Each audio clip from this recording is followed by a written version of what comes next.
Hi everyone, welcome to Deep Geek Live. And yes, you're right, that is new branding. I'm very excited by it. I think it looks very pretty, but let me know what you think in the comments.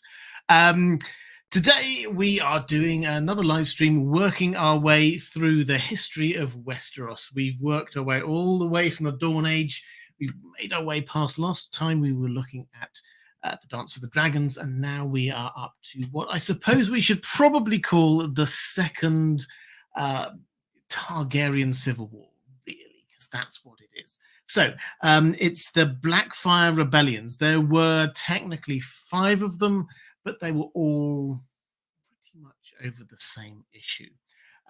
What I will try and do, as I always try and do, is frame this discussion firstly around, I'll give you a little overview, and then I'll try to frame it around questions that I've got from my patrons.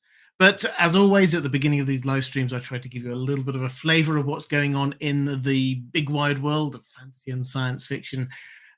For me, just this last week, I watched Dune. If you haven't seen it, it is a great film. No spoilers, but it looks wonderful. It's exceptionally immersive. I have some quibbles with it, but I don't want that to take away from the fact that this is a fantastic science fiction film. If you love Dune as a book, this is, for my money, the best adaptation we've had so far by quite a long way. So they've announced they will be doing part 2. This took us only sort of halfway through the first book of the Dune series, so hopefully we will have quite a few Dune books coming through, Dune films to follow after this one. So that's really exciting. The second thing to say, Wheel of Time. If you are a Wheel of Time fan, that's going to be debuting in, I think, 3 weeks' time over on Amazon Prime. And they've been inundating us, to be honest, with trailers, behind the scenes videos. Yesterday, we had the official trailer. So if you're looking for the official Wheel of Time trailer, then I did put a link over on my Twitter. Please do go and have a look at that. I think it looks fantastic. I'm still in 2 minds about how much I cover it. Probably won't be an episode by episode coverage from this channel. There are other channels who are covering Wheel of Time, I'm sure, in huge detail, but I will definitely be doing something. But do check out that video. The other things to say, we had a couple of questions just to very quickly pick up on. Carsnark, you're saying the white balance on the camera is a bit too bright. Everything else looks great. Love the new logo. Well, I wish I had the technical ability to change that. I will try and do that. Apologies if my face is too bright today. That's the way it's going to be, I'm afraid. Today, I will try and work that out and change that for next time. But in terms of a couple of questions, just picking up from last week, Matt Savino had a question which, and it always comes up, there's always a question or two which either mind blanks or they're just even too detailed and esoteric for me. Matt Savino said, "What is the god that Rhaego Draz worships?" Rhaego Draz is he's a master of coin who appears in Fire and Blood, and there's a couple of very, very oblique mentions of this, and the mention is a woman great with child, with swollen breasts and a bat's head, and that's it. That doesn't sort of correspond with any other gods that we really know about. So this is basically George R. R. Martin just creating a larger world. So it's not, the point is not that this is a specific god, that we should be learning more about this character. It's that this is somebody who comes from a strange and foreign land and has a strange and foreign god, and we do not know the name of it, and that is the point. The second question I just wanted to expand upon a little bit, which was about House Arryn during the Dance of the Dragons. This was something Brig2630 asked about, asking about who was Lady Arryn and the personal relationship to Rhaenyra. Well, Lady Arryn was Jane Arryn at the time, who throughout the Dance of the Dragons, she was the Lady of the Vale. She ruled the Vale. She had various pretenders and people who tried to take it from her, but she basically had none of it. So she was ruling the Vale. And Rhaenyra tried early on. One of her attempts was to get some of the big houses on the side of the Blacks. So she sent Jacaerys there. And Rhaenyra's big play on this one is that she was the daughter of Aemma Arryn, so she's distantly related over to Jane Arryn. And this was enough, basically. They decided that the Arryns would join the side of the Blacks. As it turned out, they didn't really get involved until much later on in the conflict. This is actually quite foreshadowing, has to be said, of the War of the Five Kings. In the current story with the Vale have not got involved. They've got some great knights, they've got some great soldiers, they've got a strong army, but they have just hidden away in the Vale. When they do emerge, they will be a force to be reckoned with. But Rhaenyra decided to send her daughter Rhaena Targaryen there to the Vale, to the Eyrie, to be fostered during the duration of the war, which was quite a way. She did this with a lot of her children, just to get them away from the action. This turned out to be a very sensible plan. She survived, her dragon was hatched, and this was Morning, which was the only young rideable dragon which survived the Dance of the Dragons. So there was a very strong link, but it never actually turned into anything hugely impactful in terms of the war. So those are the two broad questions from last time. Just wanted to pick up on. Lyle Hammack saying, thank you for your amazing content. Also in my Patreon question, I meant to say the Reach instead of the Vale once again. Yes, I did pick that up, so don't worry about that, Lyle. Yes, a couple of people asking about merch. Thank you very much for reminding me about merch. With the new branding comes new merch. This wouldn't be this channel if I got all the technology right. Haven't managed to figure out how to get the new merch working down here. Maybe if you are watching this a bit later, I will have done that. If you're watching live, there will be, wherever your chat is, I'm sure the wonderful moderators will be putting a link there to the new merch if you are interested in that. Thank you very much. I must say, free shipping at the moment. If you're interested in that, here ends the merch. Okay, let's go to the subject for today, which is the Blackfyre Rebellions. And Mara Lee, you had a few questions about what triggered the first Blackfyre Rebellion, what happened during it all. So I'll use these as a way to explain the overall situation before we get into some more detailed questions. The situation is a couple of generations after the Dance of the Dragons.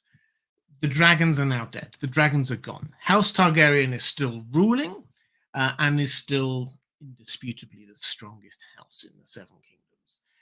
And they have expanded once more, in no small part to Aegon IV, Aegon the Unworthy, as he was sometimes known. He had a lot of illegitimate children. Targaryens and those with Targaryen ancestry are now widespread. This, as is generally the case with the Targaryens, leads to succession issues. The specific issue here is the fact that Aegon IV had a son, the heir, who became Daeron II. And Daeron was he was not a fighter. He was a good man, as far as we can tell. He was a scholar. He wasn't a weakling by any sense of the word, but he was not the classical fighting Targaryen we might expect. Some of the great bastards, as they became known, Aegon IV's illegitimate children, were strong characters, let's put it that way. They were called the Great Bastards because there were some characters there who hugely influenced things for many, many generations. Daemon Blackfyre, who we will talk about in a moment, Bloodraven, Shira Seastar, and Aegor Rivers. Those are the four key illegitimate children that we've got going on here. Daemon is the key one. Daemon was the picture of a great knight. He was the mightiest, finest warrior. He won a tourney aged 12, maybe 13. And at that tourney, Aegon IV was there, and he not only knighted him, but he also recognized him as his son. Now, recognizing is a step down from fully legitimizing. It's the same as, although the situation is obviously slightly different, Ned and Jon.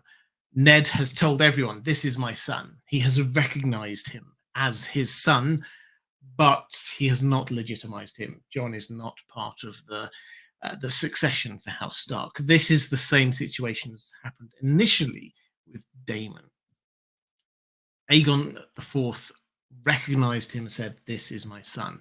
And he gave him, and this is the moment that shifted lots of imaginations, he gave him the sword Blackfyre. This is hugely symbolic. So the sword Blackfyre was the sword of the Targaryen kings. It had been passed down from king to king. This was Aegon the Conqueror's sword, Valyrian steel sword, famous, storied, legendary sword.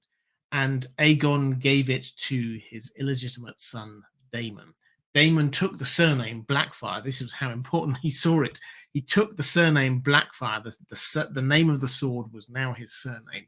And he grew to be a charismatic, great warrior. This was in sharp contrast to Daeron II, who was the recognized heir. And there was some contention there. And there started to be rumors that were allegedly started off by Aegon himself that actually maybe Daeron was illegitimate himself. Maybe he shouldn't actually be in line to the throne. This carried on for a long time. Daeron's son, he married the Martells. His sons looked more Martellish. Certainly his Baelor Breakspear, his heir, looked more Martellish, not Targaryen, whereas Daemon Blackfyre, classic Targaryen, blonde, white blonde hair, purple eyes. So as these things progressed, there started to be, again, these kind of two camps being built up. One of them was the people who saw Daemon as being the rightful heir, and some of them thought, actually, you know what? Maybe Daemon should be the rightful heir. Aegon IV died. On his deathbed, he legitimized all his illegitimate children. He said all of them, including Daemon, including Bloodraven, Shira Seastar, Aegor, they are all legitimate. They're all proper Targaryens. So suddenly this just threw the cat among the pigeons, and the potential was there for Daemon to claim the throne, which in time he did. And when he did, there was a civil war. It was a massive, a proper civil war, but they lost. The Battle of the Red Grass Field was the decisive battle, and it came down to Bloodraven taking on or effectively acting as general to the forces, the loyalist forces, and they defeated Daemon Blackfyre. Daemon died. His two sons, his two firstborn sons, died on the field. Aegor Rivers managed to escape. Aegor, one of the other great bastards, had sided with Daemon. They headed off to Essos. That was the first Blackfyre Rebellion. At the time, it was just thought of as the Blackfyre Rebellion, but it had divided the kingdom in two. Most of the major houses had sided with the Targaryens, but quite a lot of other houses had sided with the Blackfyres. Those who had lost many lost lands, some were exiled, and then over time, Aegor Rivers took over the leadership of the Blackfyre loyalist exiles in Essos. And there was a second rebellion. This is what we see in Duncan Egg story, the Mystery Knight. This is the story of the second Blackfyre Rebellion, which never really got anywhere, to be fair. The third one happened. Aegor Rivers was involved this time. He came across, he invaded. They didn't get far. They got defeated again. The fourth one, again, they didn't get far. The fifth one is known as the War of the Ninepenny Kings. That was not just about trying to claim the throne of Westeros. That was 9 individual people over in Essos who each felt that they wanted to claim a crown. They ganged together and promised that they would support each other's claims. One of them was the last of the Blackfyres, and when he died, that was it for the Blackfyres in the male line, we're told, at least. So that's the overall story, and the high level on sort of summary of all of this has to be: there was a rebellion, but the status quo held. The Targaryens stayed in control. That does not tell the whole story. Of course, as with the Dance of the Dragons, who lost? The Targaryens lost. Lots and lots of Targaryens, whether they were actually Targaryens or whether they were Blackfyres, Targaryens by another name, died. The house itself was winnowed down to, again, quite a small number. So that is the history of the Blackfyre Rebellions. I've got quite a few questions to work my way through, so I will do that. Sarah Awesome Sauce, great name, says, hello, Robert and Dan. Thank you for amazing content. I hope it is a compliment to say that I re-listen to your live streams to drift peacefully off to sleep, to dream of dragons. Thank you for being you. Well, thank you very much. Enough people say that they fall asleep to these live streams for me not to take it as anything other than a compliment. So I'm very glad that you do.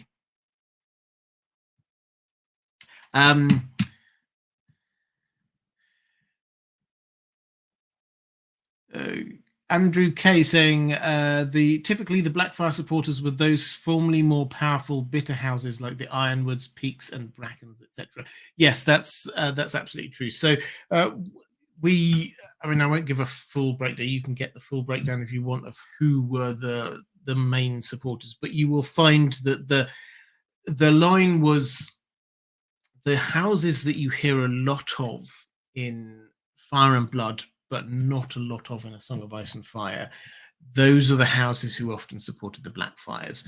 They did lose out. And what you see in the second of the Duncan Egg stories, the Swan Sword, you get again and again and again, you get these kind of references to what happened afterwards. The Dunk is hired basically by somebody who backed the wrong team. We don't find this out until much later, but he backed the wrong team. He backed the Blackfyres, and where he used to have quite powerful lands, afterwards he did not. He was now just quite a poor lord. And this happened across the piece, across Westeros.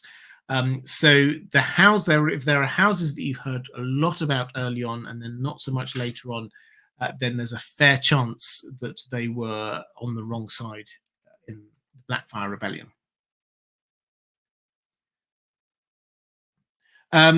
Question from Sebastian Schumala saying, hi, Robert, hope you are well. I am, thank you. Do you think that Daemon would have made a better king than Daeron II? Yes, he launched an open rebellion that led to the deaths of many, but what if he did win? Targaryens always quarreled for the throne, and even kings that were considered good did some horrible things to get the Iron Throne. Of course, it's the winning side that gets to write the history. So Eustace Osgrey said to Sir Duncan the Tall, it could all have turned t'other way. Then we would have been called the Loyalists. So, would Daemon have made a better king?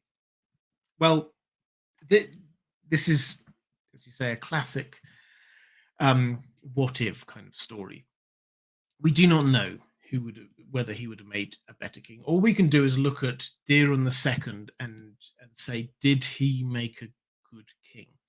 And we don't have huge amounts of information because we do not have Fire and Blood Part 2. I'm sure I will say this a couple of times, but we have so much more information on the first half of Targaryen rule in Westeros compared to the second half. This is still very quite high level stuff. But Daeron II was called Daeron the Good. And he was called Daeron the Good not by the Septons, not by the Maesters. He was called Daeron the Good by the small folk. For me, that is quite telling, that he was not a king who seemed to want war. In fact, he was a king who proactively tried to win, and did win, Dawn into the Seven Kingdoms, not by war, but by diplomacy. So for me, that made him quite a good king. It made him a king who, if he hadn't had a rebellion to be dealing with, probably would have led a peaceful period of time. I think that Daeron II, if you had to rank the Targaryen kings, is somewhere near the top. Would Daemon have been a good king? It's hard to say, but he certainly seems to have had the charisma, the leadership skills to do this. Whether that would have led to a stable and settled kingdom, I'm not so sure. The impression we get is that he is quite like Daemon Targaryen, who we'll be seeing in House of the Dragon, who is the rogue prince, who is charisma, who is excitement, who you love to read stories about, but may not be the best person for a quiet and calm life. So I tend to the view that it would Daeron II made for a good king. Daemon could have, but probably wouldn't have done. But the great stories were not told about Daeron, because he was, good kings, good rulers tend to actually often be quite dull, and lots of things not happening. He just seemed to rule wisely, and he seemed to value peace, and he seemed to do things that the small folk liked, and that's not often true for Targaryens, it has to be said. Question from Damon Snow, the Kelpie of Winterfell. Thank you very much, very generous. Saying, hi Robert, what happens to descendants of Daeron the Falseborn and Bloodraven if Daemon was able to press his claim? What sort of king would Daemon have been? What attitude would he have held against North Dawn, Reavering, Dagon, Greyjoy? Okay, so this is building on what I was talking about before. What happens to Bloodraven if Daemon had become king? Daemon was. We will talk more about Bloodraven, I'm sure. He is all powerful during this period. Bloodraven was absolutely 100% against the Blackfyres. He personally, or his entourage, killed most of the Blackfyre pretenders personally. He was the person who arranged for the deaths of the Blackfyres. He is the person who spearheaded the opposition to the Blackfyres in a way that Daeron, as we've already said, being rather peace-loving, did not. So would Bloodraven have survived? Well, I suspect he probably would have found some cunning way to survive and escape, but there is no way that he would have kept in his position as Hand of the King had Daemon taken over. So maybe he would have headed to the wall early. That kind of makes sense. As for what attitude Daemon would have held against the North Dawn. I think against the Greyjoys, he'd have just had a very strong line, and he would have just taken them on.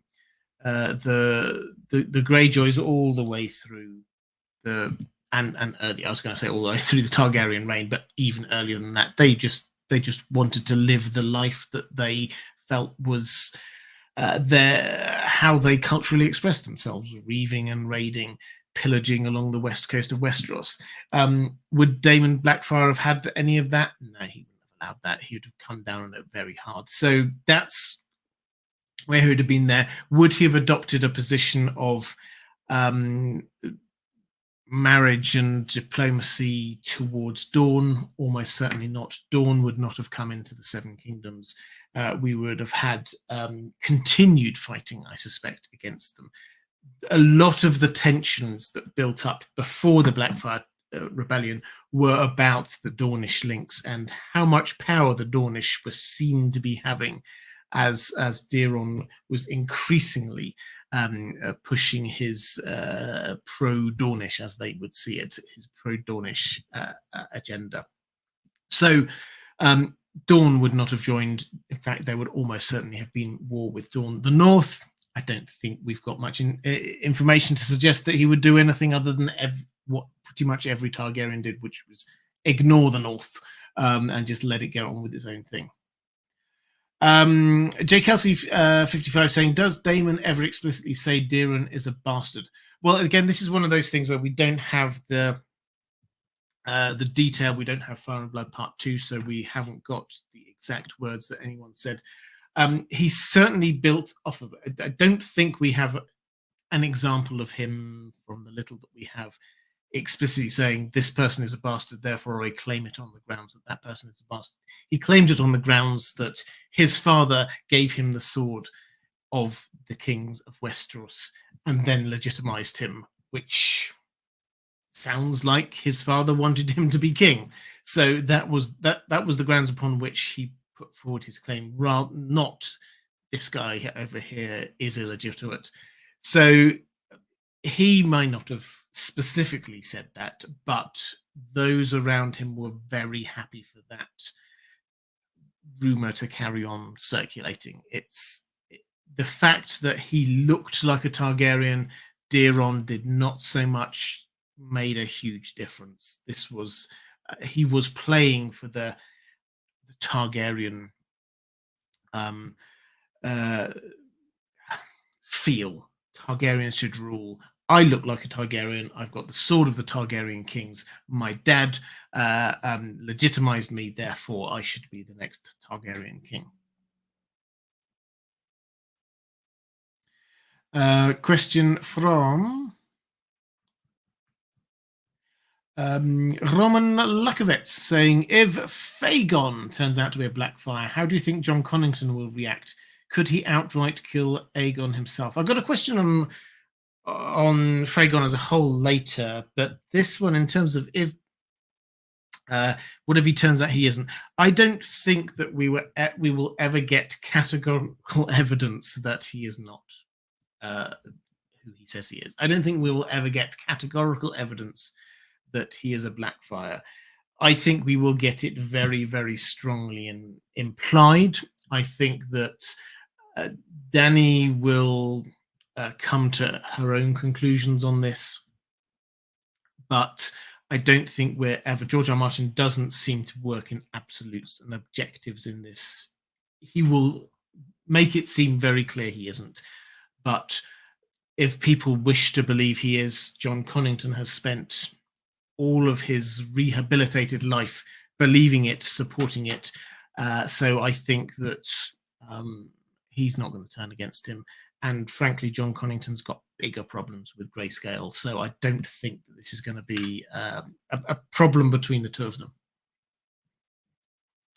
Cloaked Juan picking up a question from Mike Hall. Thank you so much. I love it when you do this. Very kind. Thank you.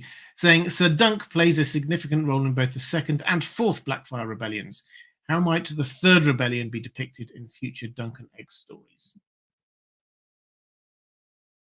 Yeah, he does. So he, the second, he is there. We saw that in the Mystery Knight. The fourth, he's basically leading the attack.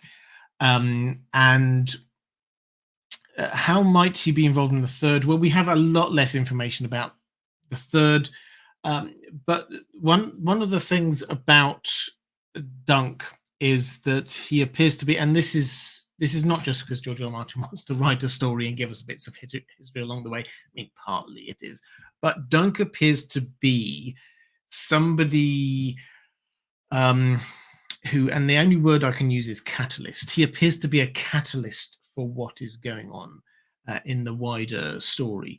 When he appears in the Hedge Knight, this isn't just the story of Dunk. In the history of the Seven Kingdoms, this is hugely important. This is the death, effectively, the death of the Crown Prince is because of Dunk.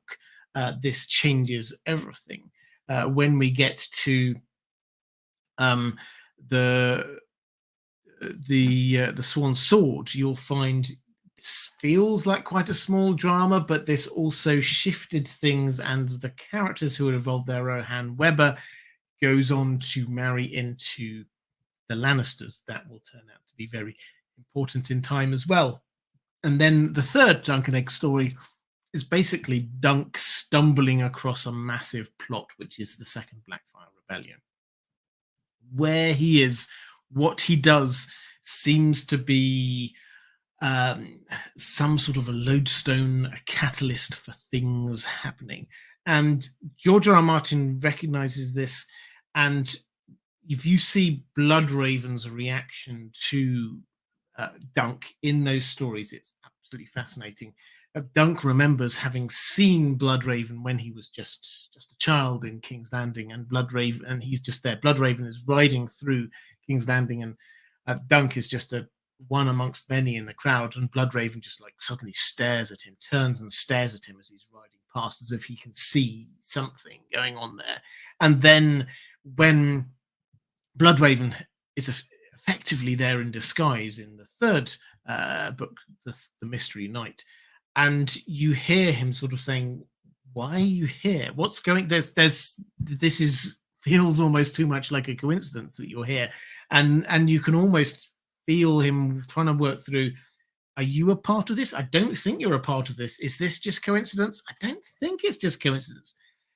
Dunk is some kind of catalyst, and that's probably the only way to say it. And this is what George R. R. Martin is using those stories to show how his presence resounds throughout the story and has implications on into the story of the Song of Ice and Fire.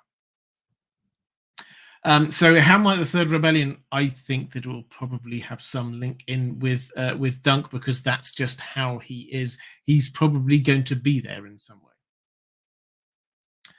way. Reflective rambling. Picking up a question for Igrit Weirwood. Thank you so much. Reflective rambling. You do this a lot as well. Thank you. We have Ned changing Rob's deathbed words. Do you think Aegon wanted to legitimize all his bastards, or just Daemon, and someone else introduced chaos? This is an interesting question. We don't know. I have seen people speculate that maybe this was something more. People wanted to create, as you say, create chaos. Maybe this was even Bloodraven getting involved in some way, but there's no evidence to suggest that the words were twisted. I think it does make absolute sense that Aegon IV did legitimize Daemon. It also makes sense if he legitimized his other children. He had this series of paramours who he seemed to treat almost more importantly than his wife. So it actually kind of makes sense if he does legitimize them. It's one of those things where I think there isn't a mystery there, but it also would make sense if something else, some other bits of information came along. Could anyone have been doing that in order to create chaos? The only person who might want to do that, I think, is Bloodraven. any supporters of Daemon would want only Daemon to be legitimized because that would bolster his claim. There are those who suggest that perhaps Aegon IV did it in order to create or to undermine Daeron's claim, because now suddenly he had lots of other people. That doesn't really work for me. If you're going to try and undermine his claim, you just say, this is the person. You put up a candidate, not lots of different candidates, because then suddenly Daeron is the person who has the best claim overall.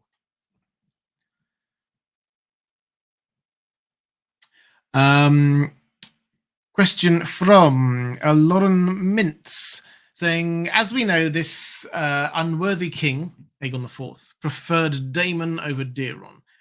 George R. R. Martin even went so far as to say that Aegon didn't like Daeron at all, and it implied that Aegon himself started the rumor that Daeron was the Dragon Knight's son. Do you think that this could be because Aegon IV actually thought that Daeron was Aemon's kid, or could it just be wishful thinking on his part?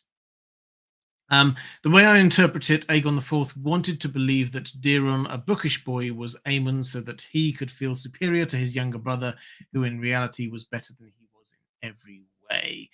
Do you think Aegon was this insecure towards his own brother, or do you think I'm reading too much into it and Aegon really was that stupid? Also, do you think it's possible that Daeron is Aemon's son? So Aemon, the Dragon Knight, is a legendary. He was a Targaryen who headed up the city watch, the Gold Cloaks, and became so legendary that they are still talking about him in the world of A Song of Ice and Fire, 100 years later. Now, might Daemon be his bastard child? We haven't seen any evidence for it. So is it possible? Yes. But is it likely? Not from all we've seen. Aemon, the Dragon Knight, seems to have been a good and great and honorable person, as far as we know. That doesn't mean that he didn't have an illegitimate child, but it doesn't seem likely. So could this be Aegon feeling in some kind of ego battle with Aemon? It's possible. The Occam's razor of this is, though, that he simply had a favorite. He had somebody who he liked. He had somebody who he thought, that's what a Targaryen should look like. That's how a Targaryen should act. That's not how a Targaryen looks like, and that's not how a Targaryen should act. Therefore, I'm going to favor this person. What is interesting is the fact that he never seems to have deliberately and explicitly said, that's the person. I actually think that Daemon should be king. This was, if you compare this to the build-up to the Dance of the Dragons, that was very much a case of one person who was declared to be the heir and then other people disputing it. This time, it was kind of switched around, is that, yes, there's an heir and another person disputing it, but nobody's debating who should be who was the declared heir. In the first instance, the person who is disputing it is the non-declared heir. The second person is also the non-declared heir. It's the echoes are there, but I'm talking myself around in circles here. The Aegon IV never explicitly said, I want this person to be my heir. If he had, it would have been a completely different set of circumstances. Question from Isaac McCardle saying, I just want to hear about Maelys Blackfyre. I've not finished Fire and Blood yet, but from what I've heard, he sounds like Gregor Clegane on steroids. For our entertainment, can you give a nitty-gritty, balls-to-the-wall telling of this grotesque and fascinating character? His appearance, abilities, personality, deeds, eventual demise, and any possible influences DRM had for the character. Cheers, my dears. Well, good phrase to end it up. Maelys Blackfyre was the last of the Blackfyre pretenders. He's a larger-than-life character. You won't find him in Fire and Blood, I'm afraid. if he appears, it will be in Fire and Blood Part 2. Do not hold your breath on that one. We've got Winds of Winter, then possibly another Duncan Egg, then A Dream of Spring, then Fire and Blood Part 2. That's the order in which George R. R. Martin said that he's writing things, so it's a long way away. But Maelys was the last known male heir. We're told that after him, the male line of Blackfyres came to an end. We don't know much about his background. We're not told how he fits into the family tree. We're just told that he fought his cousin for leadership, who was also called Daemon, for leadership of the Golden Company. Now, the Golden Company, it's probably worth just sort of pointing out at this point. The Golden Company we hear a lot about. They were set up by Aegor Rivers, one of the other great bastards who supported Daemon Blackfyre over in Nessos. When he saw that lots of Essozi rebels were being exiled, and some of them were joining random sellsword companies, and some of them were just sort of setting up home in different places. And there was a chance that the whole mission, the Blackfyre idea would be lost. It was just people would just scatter and go to different places. He didn't want this. So he set up his own sellsword company called the Golden Company, specifically for the Sozi exiles who were Blackfyre Rebellion exiles. That was the starting point for the Golden Company, and they joined in on the 3rd and I think the 4th as well of the Blackfyre Rebellions, and they have a role in the books, which we will come to a little bit later on. Over time, they became less and less what the original idea was, because this is now many generations ago. We're now 3rd, 4th, sometimes even 5th generation of people after that. And once you get that far down the family tree, it starts to turn more into just, I happen to be a member of this sellsword company, not I'm holding on to this ideal of supporting a family line that is now long dead. That is the situation that the Golden Company had. However, at the time of Maelys, they were still there. They were still the remnants of the exiles from the Blackfyre Rebellions. He took over. In single one-on-one combat, he took on his cousin, and we're told he was this huge, broad man, really strong, ridiculously strong, to the extent that he could rip his cousin's head off of his shoulders. That's how he killed him. The other thing which is always said about him, because why wouldn't you mention it? He had a second head just on his shoulders. He's said to have killed his twin in the womb. It's not entirely clear what was going on there, whether this was actually the twin who he allegedly killed, or whether this is just a physical deformity, or whether this is some genetic quirk. It's not clear what was going on there, but he seemed to have had a smaller head, about fist-sized, we're told, just on his shoulders next to his main head. So that's who he was.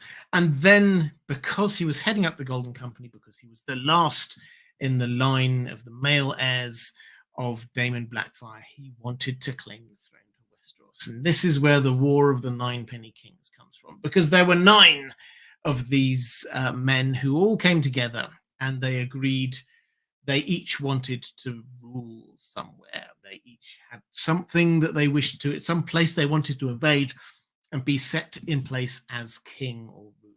Maelys wanted the 7 kingdoms. He wanted Westeros. And these 9 all agreed that they would combine their forces, and one after another, they would take over each of these 9 different places and put their person in there. And they started off well. Somebody wanted to be, I think it was Mere they took and they placed somebody there. Then there was the Stepstones. Uh, they got called the Ninepenny Kings because of witticism that they were kings are now nine a penny because they were all over the place. These nine kings, and then they got as far as the Stepstones, and just this was around the time the end of Aegon the Fifth's rule, the beginning of his son Jaehaerys's rule, and they never got any further. They ended in the Stepstones, and this was the great heroism from Barristan Selmy, who single-handedly fought his way through the army and killed Maelys. So that is the legend of Maelys Blackfyre. With him, the male line came to an end, we are told. Michael James, thank you so much for the super sticker. I appreciate that.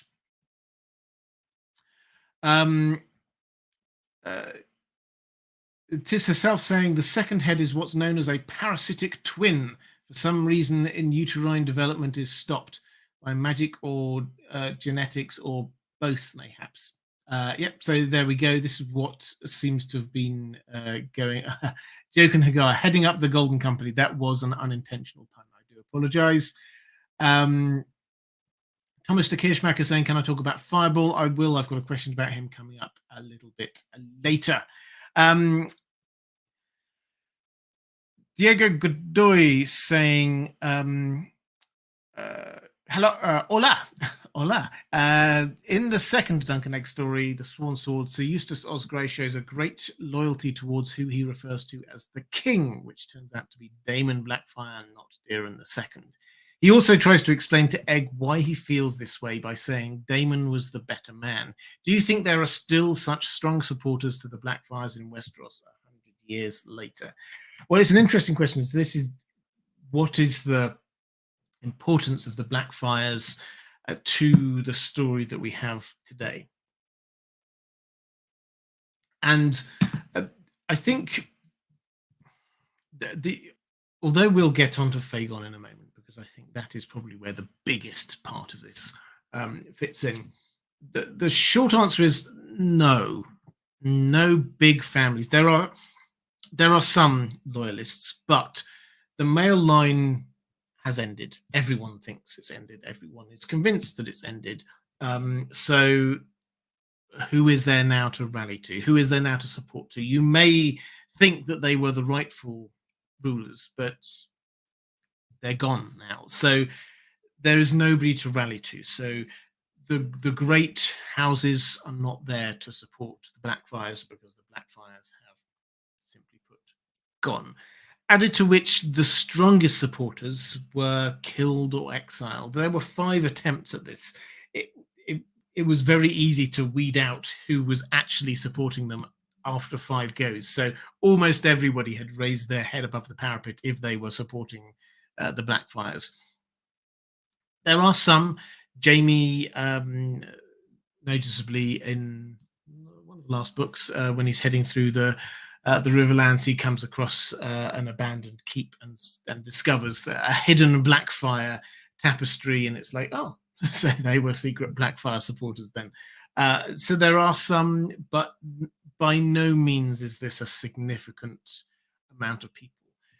And crucially, I think nobody is going to claim the Blackfyre mantle.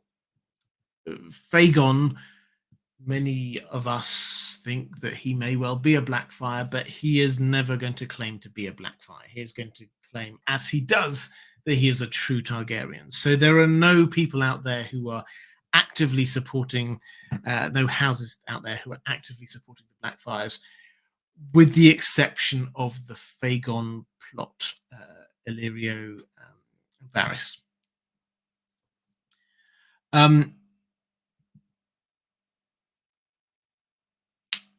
Question from Kevin Warner saying, will the Golden Company, which I believe is led by descendants of the last Blackfyre Rebellion support Fagon initially? Will they switch to Dany, then to Jon, or will they be eliminated before that?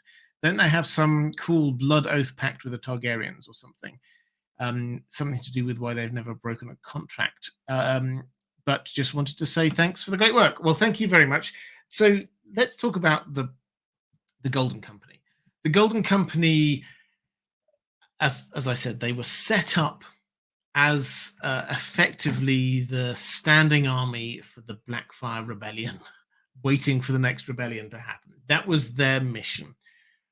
But over time, and in the meantime, while they weren't trying to invade Westeros, they would be a sellsword company. And what they would say, our word is golden, we will always fulfill our contracts. This put them in stark contrast to almost all of the other sellsword companies that there were out in Essos who would go to the highest bidder. So they tried to set themselves up as being different, not just a normal sellsword company. When we get to the current day in A Song of Ice and Fire, they are the remnants of that standing army, but they are by no means the same thing as they were when they were set up. We do get a breakdown of the makeup of the Golden Company, and there are lots of people there who are not exiles, Blackfyre exiles. Some of them are Essosi, just random Essosi who just happen to be over there.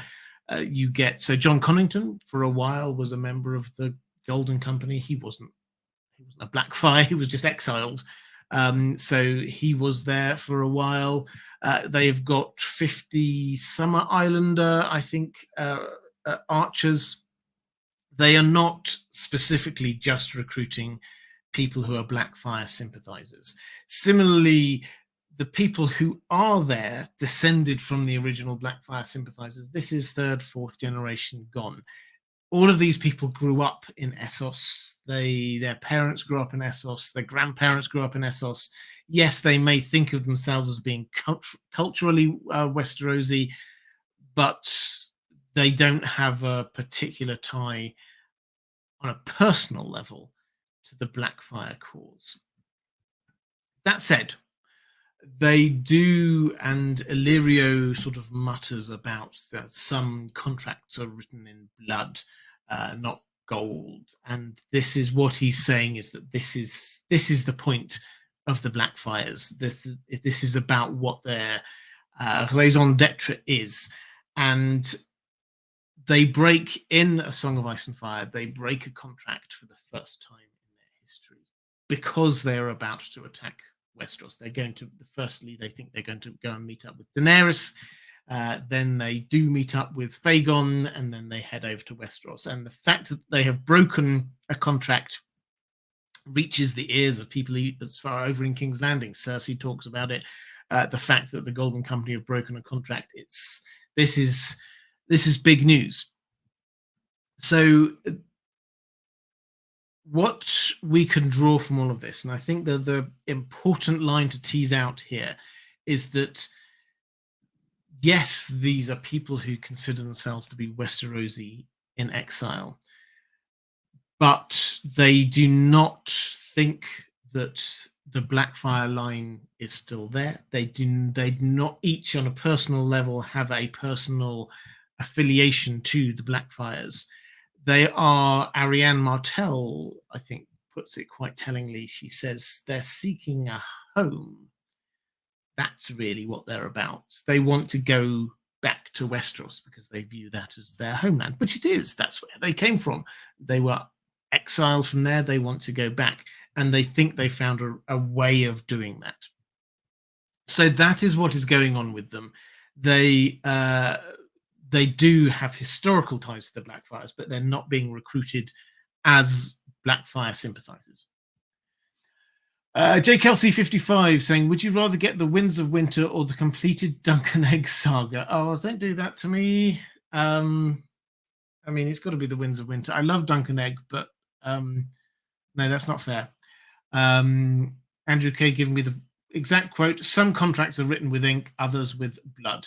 Yeah, that's what we get Illyrio talking about.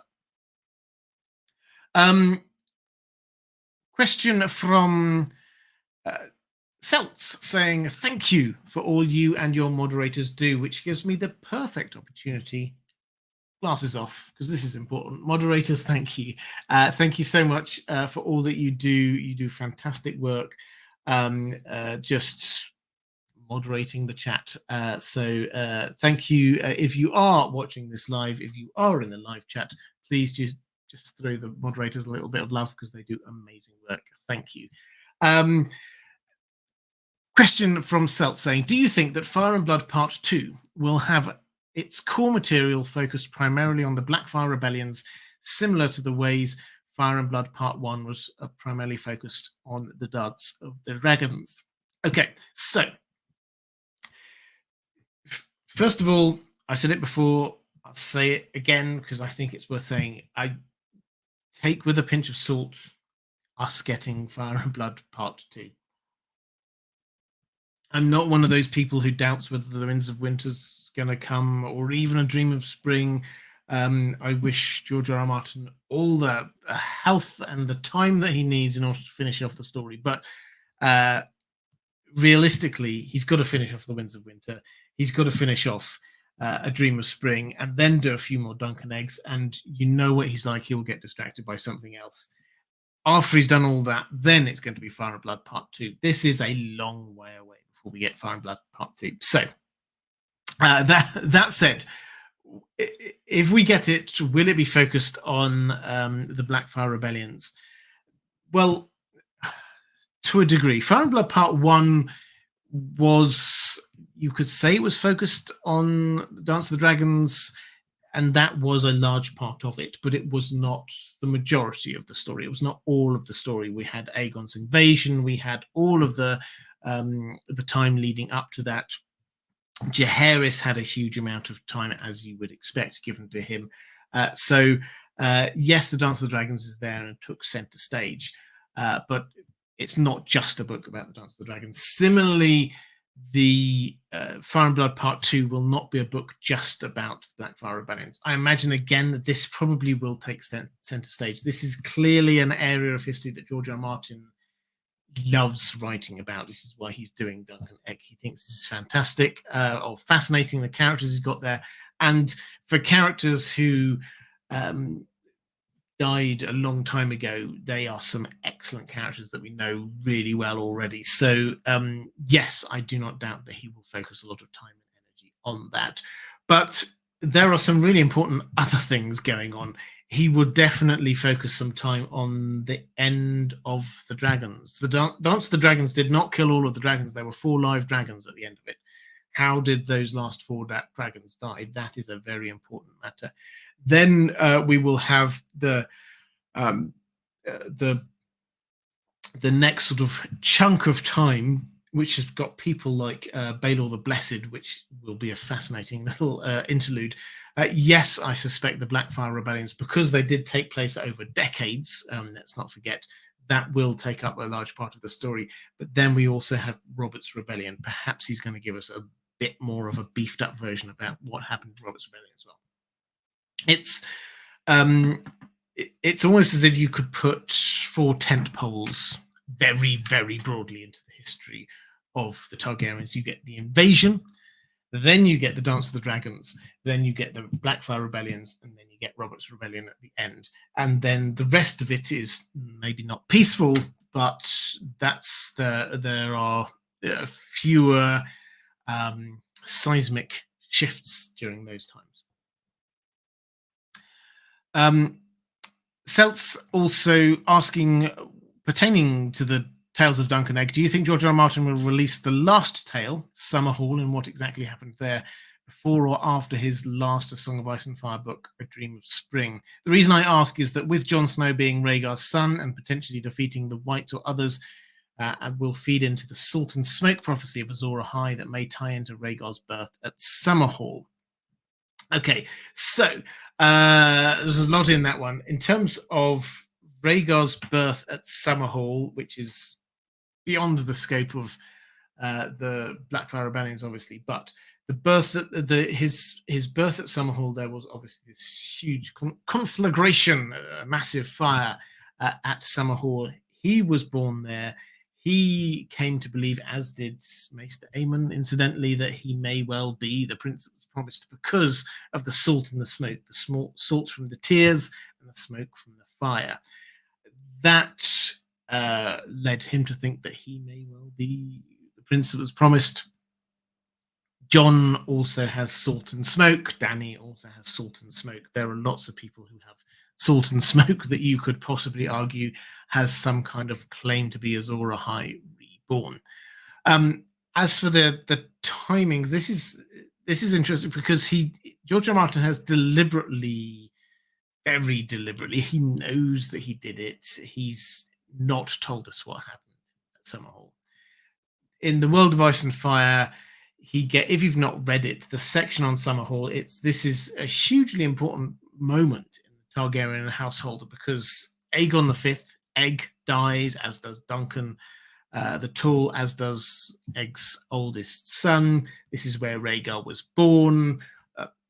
They were trying to hatch dragons. There was a massive fire. Lots of people died. This is a really big and important thing. And it's just kind of done away with just very high level. The people who were there, they don't want to talk about it anymore. And we do have the Maester who was there. He did write about it, but this poor manuscript, it's had smudges over ink smudged over it, so we haven't got that. And then he literally just gives us a few words with ink blots between them. It's deliberate on his part. That you can almost imagine him smiling and enjoying about how annoying that is for the readers. So he has deliberately held back what happened at Summerhall, I think, because he wants to tell us in Duncan Egg Part 12, if it is Part 12, the finale of the Duncan Egg stories. He has said he's going to do the Duncan Egg stories in his mind, carry on all the way up to the end, the death of Duncan Egg, which is Summerhall, and that's the point at which we will be told.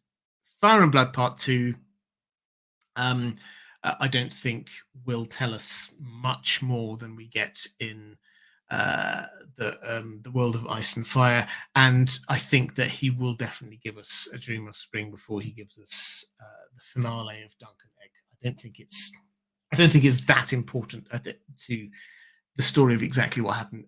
It's very important background wise, but not important plot wise in terms of A Song of Ice and Fire. Bear Island saying, Robert, hello from Michigan. Hi, Michigan. I have you and Pat McAfee, American Football Channel, unaware of its work, but I'm sure it's excellent, to thank for getting me through the lockdown last year. I think of your content as Occam's Valyrian Steel Razor, a grounded view of a fantasy world. Well, thank you. I will take that as a compliment. Yeah, that's the kind of thing I'm aiming for. We're told that Aerion Brightflame had children in exile, but hear little about them. If they didn't play a part in the Blackfyre Rebellions, will they take part in the current story? Okay, so we get Aerion Brightflame is one of the Targaryens, one of the many. We see him briefly in The Hedge Knight. He's not a very nice character. He's quite a bully. This is the start of where Dunk intercedes against him, and this leads to the trial by 7 and the death of Baelor Breakspear. Aerion goes off into exile. The end of his life, rather amusingly, is him drinking wildfire, hoping that it might turn him into a dragon. It didn't. But George R. R. Martin tells us that he went over in exile. He was in Lys for a while, and he sort of mentions he had some children there. They didn't play any particular role in the Blackfyre Rebellions when we're told. And this is one of the things that George R. R. Martin was specifically asked about when he was slightly more open about answering questions. And it's quite telling what somebody asked him, does this mean that Dany has relatives there? This is Aerion, Bright Flame, Aerion Targaryen had children in Essos, and George R. R. Martin responded by saying, well, yeah, he probably had some children there and went off other places. He may well have had children in those other places as well, but there are lots of people with Valyrian heritage in Essos, and if they're there, then yes, they might be relatives to Dany, but distant cousins. This is very different from when he's trying to hide something important. When you ask him about the Tower of Joy, then he'll just completely blank the question. Now he just does not answer it at all. He starts talking about what snacks he's eating or something like that. He just completely avoids it. This was just a, well, yeah, they're not that important an answer. So yes, we have got some Valyrian children over there, but there are lots of people with Valyrian ancestry. George R. R. Martin basically says, don't worry about it. It's not going to be plot important. Matt Wood, thank you very much for those kind words in the chat. Question from Reflective Rambling. James T. Kirk asking, would you have joined the rebellion?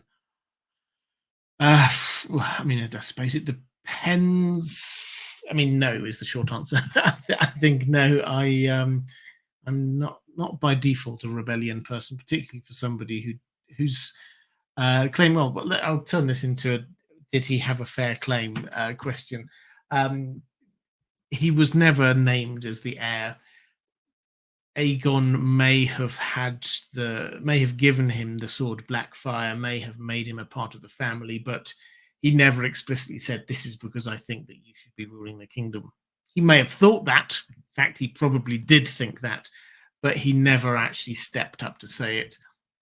So, no, he wasn't the rightful heir. He was a Targaryen, and we should not, yes, he changed his name, but we should not kind of forget that. I think it's very important in terms of Bloodraven and Bloodraven's involvement, that these were Targaryens. These were not just some random people trying to take over the kingdom. But no, he didn't have a particularly strong claim. Therefore, no, I don't think that I would have particularly supported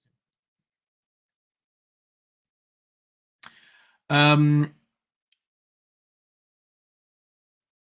Question from, actually linking into this, Shar saying, hi Robert, hope all is well. If in doubt, blame Bloodraven, who you theorize was deliberately paring down the Targaryen family tree. How early did he start doing this? Did he somehow influence his father's decision to legitimize his bastards in order to incite conflict? So, yeah, for those who haven't seen, I've done a couple of videos on this. It's based on what is an indisputable fact, which is that during Bloodraven's time of influence in Westeros, over the course of about a quarter of a century, Targaryens died at a rate of about one a year. And that's not just random accident. They are, many of them, directly related to Bloodraven's actions. If you count the Blackfyres, as I have argued, if you count the Blackfyres as Targaryens, because they were, he personally killed most of them, or had people kill the ones that he did not personally kill. Some Targaryens were passed over for the crown in Great Council that was presided over by Bloodraven. Other Targaryens died in what I suppose you could call mysterious circumstances bordering on comical, choking on a lamprey pie, things like that. They just kept on dying. The person who was at the center of all of this seems to have been Bloodraven. If you want my full argument, do go and check out my video on that. It's called something Bloodraven and the Targaryen family tree. I can't remember. Maybe one of the moderators will be able to put a link up. But I think that there's a reasonably strong case to be made that Bloodraven was very, very deliberately trying to get down to what we ended up as the line of succession, at which point he said, now that is the line of the prince that was promised, which he then asserted by putting his ally, the Woods Witch, in to tell people that that is the line of the prince that was promised. When did he start doing all of this? And did he influence his father's decision to legitimize the bastards in order to incite conflict? I don't think that the idea to inciting conflict, yes, it creates chaos. That does not seem to be the way that he operated. He tended more to be acting in the shadows and being very precise about what he was doing and how he was achieving it. He did not seem to be a little finger creating chaos and then thinking, how do I benefit out of this? Bloodraven seems very, very intentional about everything that he was doing. He did react to when the Blackfyres were attacking each and every time, but he was very, very specific in what he was doing. So I don't think just getting all of the Targaryen great bastards legitimized was part, and he was one of them. To be fair, I don't think that was part of the plan. Maybe, if you wish to sort of argue it, that this helped him because it allowed him to become the hand of the king, you could construct a case for it, but I don't think it was in order to create strife. That does not seem to be his style. Question from Chaos Ballerina. Could the realm have survived Aegon IV, Aerion, and Bloodraven having dragons? Or would it be a smoky husk? Oh, well, I mean, that's a good question. Aegon IV gives the impression of being... if you imagine someone a bit like latter-day Robert Baratheon, that's probably quite close to the mark. He was, he enjoyed the finer things in life. He had mistresses. He liked drinking. He did not seem to be the kind of person who would just want to get on top of a dragon and go off and burn lots of people. So I think probably the world would have, if not been safe with him, then it would have not been in any more danger than your average Targaryen. Bloodraven, as I said, he seems very precise. If he saw the need to burn lots of people on the back of a dragon, then he would have done it. Absolutely no doubt about that. He seems very clear that he accepts the what in sort of moral philosophy is the bloody hands concept of that. If you are ruling, if you're in charge, then sometimes you have to do bad things in order to achieve a greater good. He absolutely signed up to that. He seems to think that he should be able to do things that others might consider immoral because he is trying to achieve something which perhaps nobody else can quite understand because he's so far above everybody else. That seems to be his take. So would he have left Westeros sort of a burning husk? I don't think so. I think he, despite everything, I think he did want to protect Westeros in the long run. It's just that in the short run, he was happy to do bad things in order to do that. Aerion Brightflame, completely different matter. He seems to have been short-tempered, hot-tempered, and if you gave him a dragon, I think that he probably would have burned lots of people and lots of things. That's so not good, but the moment you start extrapolating here, then you get extra layers to add all the time. Would people have allowed him? He strikes me as being a bit of a Maegor the Cruel kind of figure. He may well have done that for a while, but then he would have been stopped. Who would have stopped him? Anyone could have stopped him. John Pierce, Just love. I appreciate you and watch you all the time. Love from Maryland. Winter will come. I mean, the books. Have faith. Thank you. My faith is restored. The winds of winter will come. I do not doubt that. George R. R. Martin has been writing. Absolutely, he has been writing. The books are getting bigger and better all the time. So thank you very much for the super chat. Thomas the Kirschmacher saying, if Ned had told Robert on his deathbed about the incest and he would have legitimized his bastards, can you imagine rebellions of Edric, Mia, Gendry, Barra, Bella, etc. versus the Lannisters? Yeah, so, I mean, this is taking the echo of Robert Baratheon and Aegon IV, but I think it's an interesting one to work through. Rereading Game of Thrones book 1 as I have been doing, or re-listening to it. If you're interested in my thoughts, I'm going through when I do a chapter, then I put my thoughts up on Twitter. Do go and check out. Just look for in Deep Geek. You will find me there. When I was going through it, and there's this chapter when Robert Baratheon is dying, and Ned he bottles it. He has the chance. He could have said, he knew at the time that his Robert Baratheon's 3 children were not his children, and Ned could have said it to him, but he didn't, because he knew his friend was dying and he didn't want to cause him pain on his deathbed. And he does, for a moment, kind of reflect what would Robert do.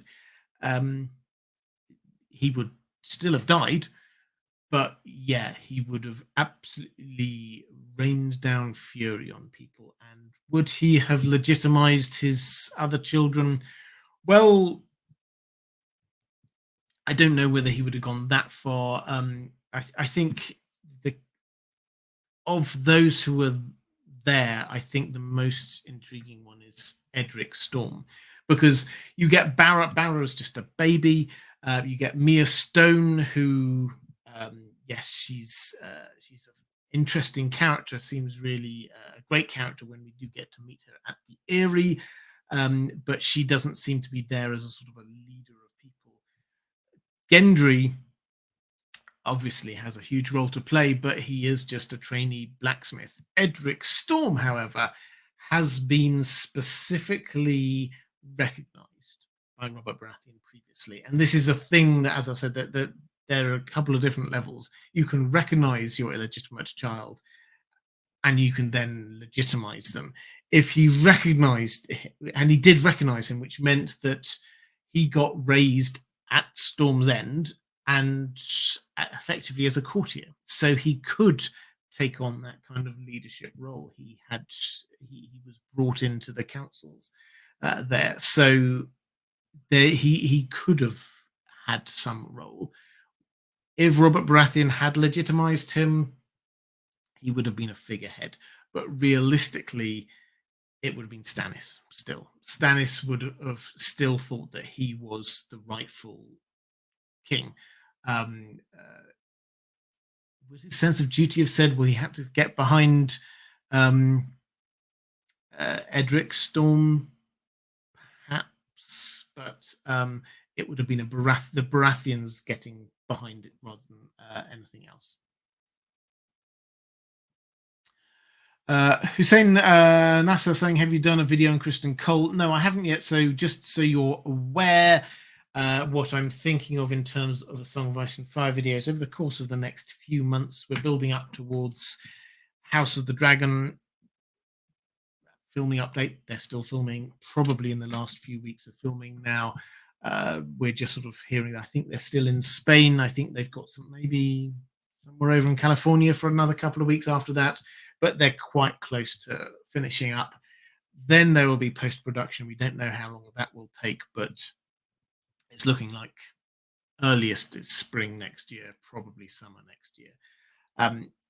In the build up to that, in terms of a Song of Ice and Fire videos, then I will probably start doing character breakdowns of the key characters there. So I will do one on Daemon Targaryen, Corlys Velaryon, Rhaenys, Rhaenyra, perhaps.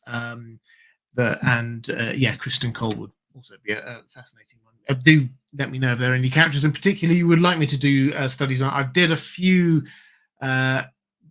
breakdowns of the start of the Dance of the Dragons, if you're interested in that. So just as a sort of a way to warm everyone up to understand the background to all of this, but I will do a few character studies as well.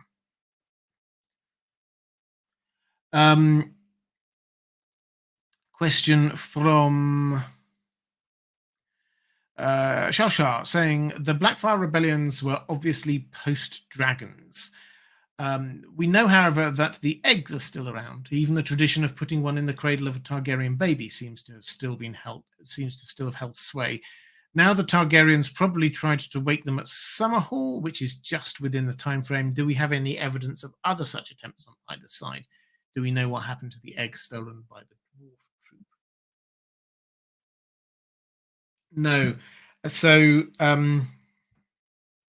this is all post-dragon, as you say, but still within a very long living memory. So it's just a couple of generations really back, well, maybe 3 or 4 generations back, when the dragons died out under Aegon III.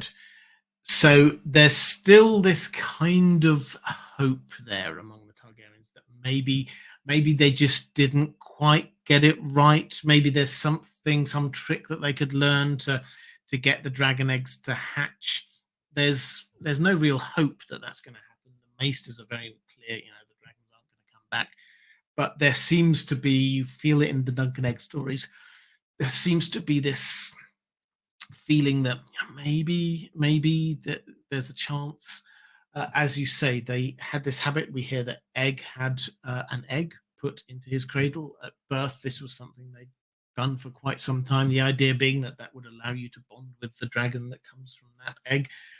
So were there any attempts? Well, Aegon III, we're told, did, after being adamantly anti-dragon, at some point he seems to have had we don't know the details. At some point he seems to have had a change of heart and tried desperately to get some dragons hatched. Perhaps once he realized the dragons are all gone, but that failed. It would not surprise me if the attempts carried on for a few times afterward. There certainly seems to be that Aerion Targaryen, him trying to turn himself into a dragon, seems to imply that they don't think that the dragon link is gone. And Egg, at the end of his life, is trying to hatch the dragon eggs. So there seems to be this residual feeling that maybe they could hatch the dragon eggs. Maybe they just need to do something special. Maybe they just need fire or magic, whatever it is. The egg stolen by the dwarf troop is the egg in the Mystery Knight, the third Duncan Eggs story. Now, the plot, not of the story itself, but sort of the plot of the second Blackfyre Rebellion, which is basically what this is that there was this tourney. It was sort of the idea being that there'll be a wedding, there'll be a tourney. This is an excuse to get people together, and the people who are coming there will be Blackfyre loyalists. And what we'll do is we'll make it so that the person who wins the tourney everybody will love, and it suddenly gets revealed, aha, this is the inheritor of the Blackfyres. This is the son of Daemon Blackfyre, and everybody can get rallied to him, and the prize is this dragon egg. So suddenly he has a dragon egg as well, and everyone will rally around him. That's the idea. It's not a great plot, it has to be said. The plot just does seem to be, let's get lots of people together and then start a rebellion. And Bloodraven obviously sees through it. But Bloodraven does not want a dragon egg to be just out there, and what appears to have happened is that a dwarf troop of tumblers manage to sort of crawl up the chimney, get to the egg, and it disappears. Nobody knows where it is, but the clear implication is that the Blood Raven has retrieved it. What happened to that egg, we do not know, but I think it's a fair guess that that is one of the 7 eggs. We know that there were 7 eggs that Egg used in order to attempt to hatch them at Summerhole. So we don't know, because dragon eggs are very rare, and by the time of A Song of Ice and Fire, we don't hear about dragon eggs. It's noticeable. It's the kind of thing that it's always useful to try and notice what is not said. But yes, Dany gets her 3 dragon eggs, so we think about dragon eggs there. But in Westeros, where do we hear about dragon eggs? Euron brags about once having had a dragon egg, but does anyone else claim to have a dragon egg? Are there rumors of them on Dragonstone? Well, not really. We don't hear much, given how expensive dragon eggs are, how much people are willing to pay for them. You would have thought we would have heard about them, but we haven't. So no, there's that egg probably was one of the 7, and it was probably destroyed.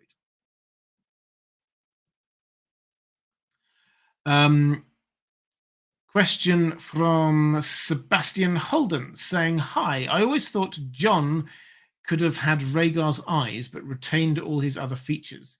It wouldn't raise suspicions either, since Asha, she was his rumored mother. Aegor is a good example. So Asha Ashara Dane, I assume you're talking about. Aegor is a good example. Okay, so yeah, Jon. This is the appearance of Jon. Jon obviously looks starkish, and his looks seem to have come from his mother. Therefore, could he have got away with having purple eyes from the Targaryens? Well, possibly. It would have just underlined this rumor that it was Ashara Dane who was the mother. I think you're exactly right. I think that's true. The fact is that Ned was very strong in making sure that people did not have that opinion. I don't wish to go down this particular rabbit hole too far, but it's probably because he did know her, he did like her, and in my view, he knows that she was married to one of his best friends, Howland Reed. So why on earth would he make it allow the scurrilous rumors to go around that she is the mother of his illegitimate child? Could Jon have got away with having purple eyes? Probably. The fact is that Jon was kept away from Robert Baratheon, and he was the only person who he needed to be kept away from. Yes, people would have said, okay, he's got purple eyes, but it wasn't just the Targaryens who had purple eyes. That other Valyrians could. Maybe he could have been someone from Velaryon. The important fact, as far as the lie was concerned, was that people believe fundamentally that this was Ned's son. That was the important point. And then the question was, who's the mother? By him categorically saying, this is my son, he ruled out the question of who is this person's father, which is actually really quite key to all of this, because people were asking the wrong question. They're asking who the mother was, but not who the father was.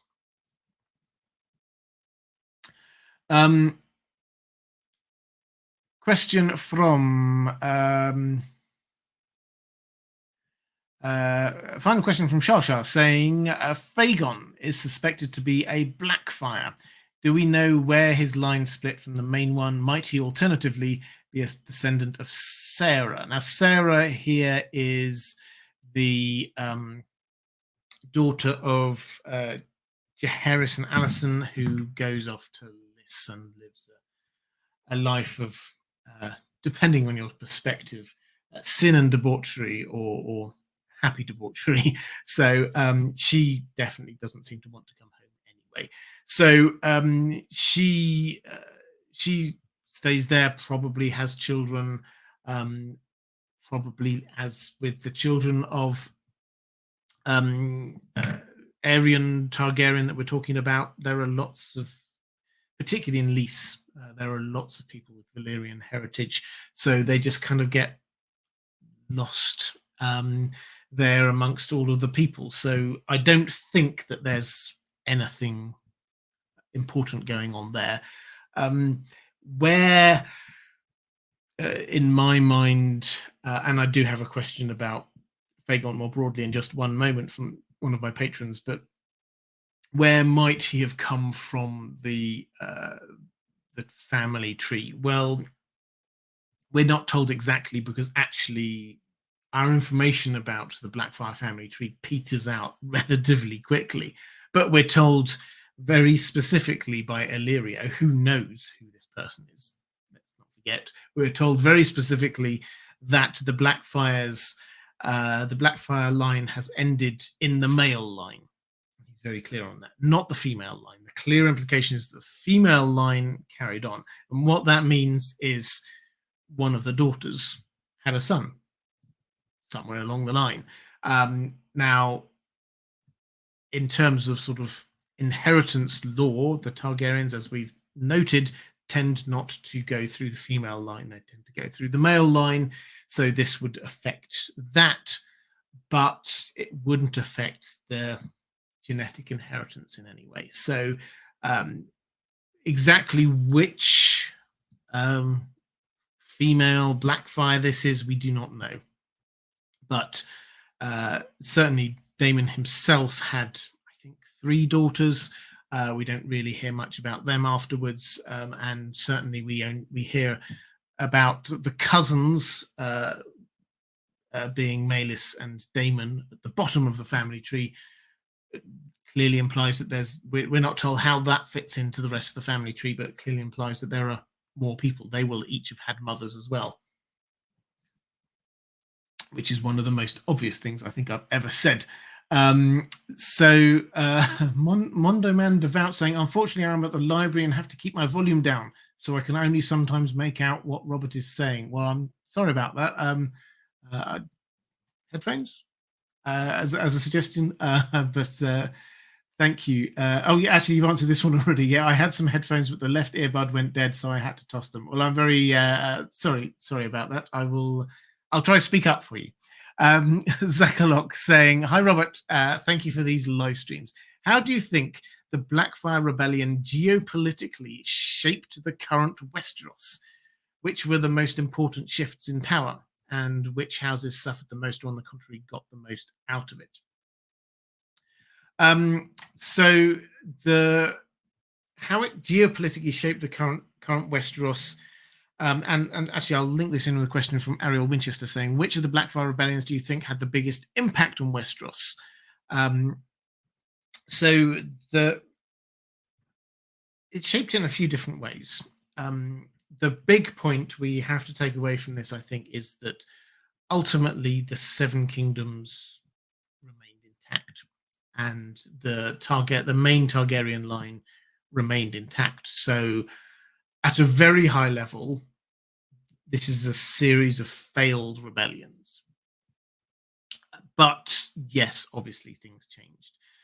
One of the clear offshoots is the joining of Dorne into the Seven Kingdoms. That would not have happened had the Blackfyre Rebellion worked. Dorne would not have survived and stayed like that in the Seven Kingdoms. Absolutely not. There are also a huge number of smaller houses. We've already talked about them, like House Peak, for example, that really haven't got much influence at all nowadays. They were very big and important back in the time, particularly the time, if you look at the end of the Dance of the Dragons, they were a very big and important house. And there are also, if you go through the Mystery Knight, there are a lot of houses there who lost power because of this. So at a smaller level, at a sort of a smaller geopolitical level, lots of houses shifted around. The Sworn Sword is a classic example of this. We see one house that used to be very powerful becoming less powerful, and that meant a neighboring house that used to be less powerful could more powerful, that at a local level there will have been lots of different shifts like that. Houses that used to have three castles only had one, that kind of thing. So um, that's where the geopolitical shifts came, but also it was at a high level, this united the Seven Kingdoms. The Dance of the Dragons divided, and people at the end of it, everybody was absolutely broken, so they just had to try and pull themselves back together again. The Blackfyre Rebellions, they did not, yes, they lasted. The first one, it was a year's worth of fighting, but what was left was actually a kingdom that had been united. You get a huge amount of relations between different people that spring up because of this, because everybody had to fight an external threat in a way that was not there, and they were all broadly on the same side, because if you're on the losing side, then you get exiled. So you start getting these connections being made, and you get plays on into the current story. Things like, why was Littlefinger being fostered at Riverrun? Because his dad and Hoster Tully made friends in the War of the Ninepenny Kings. That's the kind of thing that plays out into the current story, is that you get alliances, you get friendships that get built there, and you get what were still in many ways these seven kingdoms seeming quite independent. Now increasingly they're coming together, seeing themselves as seven kingdoms. It bound the kingdom together in a way that simply having one king could perhaps not do. Having a common external threat brought people together. So that, I think, is for me the biggest sort of high-level geopolitical change. Andrew Kay saying, very possible that Illyrio's wife was a female Blackfyre and Fagon is his son with her. That emotional goodbye seemed beyond just their claimant. Yeah, absolutely. So there's a lot of hints of that. So she's got a Valyrian sounding name, Sarah. She sounded like she had Valyrian features, white blonde hair, blue eyes. She does sound very Targaryen-y, and there are lots of hints that he had this box with a child's clothes in, which seemed to imply that maybe he'd had a child with her. There's this statue of a boy there as well. There's lots of hints that this is, and he does seem to have this very close link with Fagon. So there are lots of hints that yes, she may well have been somebody with at least Valyrian and probably Blackfyre blood, and Fagon is his son.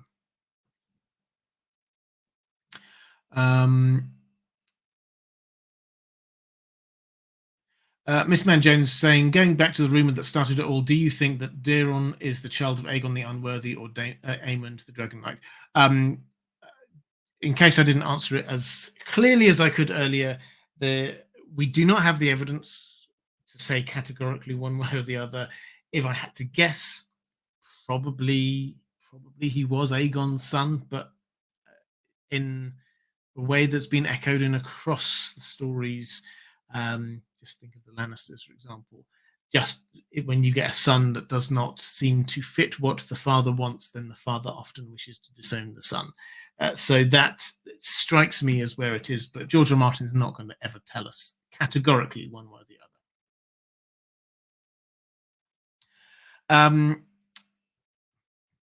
Aaron Winchester's just also asked, why do you think some of the great bastards kept their bastard names like Bloodraven, aka Brynden Rivers, instead of taking on the name Blackfyre? So the only one who took on the name of Blackfyre was Daemon Blackfyre. That's because he had been given the sword Blackfyre, and he wanted everybody to know that he had the sword Blackfyre, because Blackfyre was the sword of kings. Blackfyre, Blackfyre, Blackfyre. That is what he was trying to do. It's very straightforward. He did that. The others, Aegor Rivers, he didn't take on the name. Shira Seastar seems to have adopted a name for herself, but Brynden Rivers kept his name, but had the nickname. So the others didn't, because they didn't get that sword and they weren't trying to prove a point. It says a lot, I think, about him, that he thought that this was important and he wanted other people to know and believe that this was important as well, that he had the sword. Matthew Hawkins saying, how did a homeless Harry Strickland become Captain General of such an illustrious brotherhood as the Golden Company? John Connington had a very negative view of him, and Fagon described him as an old woman. What is George R. R. Martin trying to do by portraying him as a malingerer? I mean, I don't think malingerer is necessarily the right word, but he definitely does portray him not as a fighter. So Harry Strickland, we're told he was the head of coin. I can't remember what the exact title they called it, but basically he was the accountant for the Golden Company. And then when the previous incumbent died, he took over. Now, he is described as being, as you say, Fagon calls him an old woman. He doesn't come across as being particularly dynamic. But what is, well, first of all, how did he get there? He grew up in the Golden Company. He's a company man. His father was in the Golden Company. His grandfather was in the Golden Company. He's worked his way up through the ranks. And now, as a company man, he steps into the shoes of his predecessor. He gets a promotion. He was there effectively on the board, and he was the one who won. So that's what happened.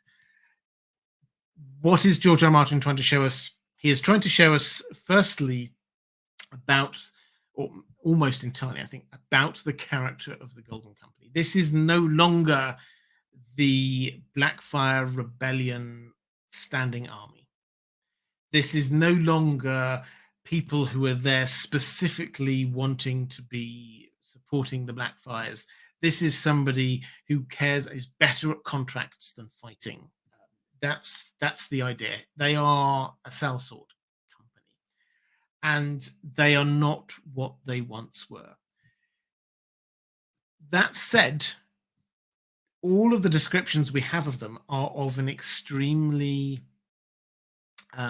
effective sounding fighting force. Their camp is described as being very efficient, very well drilled. They have got a fearsome reputation. It's just, he as leader, he's not the war leader. He's the leader of he's the corporate boss effectively now. And that is what George R. R. Martin is trying to show us. This is not Aegor Rivers. This is not handing it down to any of the Blackfyre pretenders themselves. This is now a company.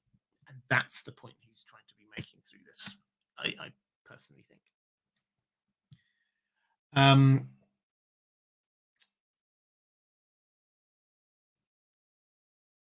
Question from Miss Man Jones saying, if he won the rebellion, do you think Daemon or his descendants would have tried to hatch dragon eggs? Daemon II had dragon dreams, and those visions tend to run in the family. Yeah, so Daemon II was the second Blackfyre Rebellion, and he, as we see through the Duncan Egg story, he does get dragon dreams. He does see the future, and this partly does show they are Targaryens. They do have this Valyrian blood running through them.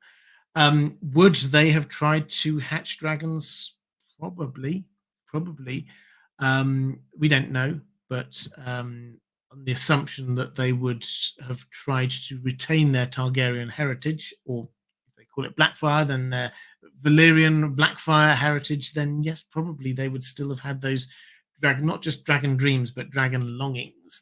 And that was the important thing, was that the Targaryens, often as they got older, increasingly started wanting dragons.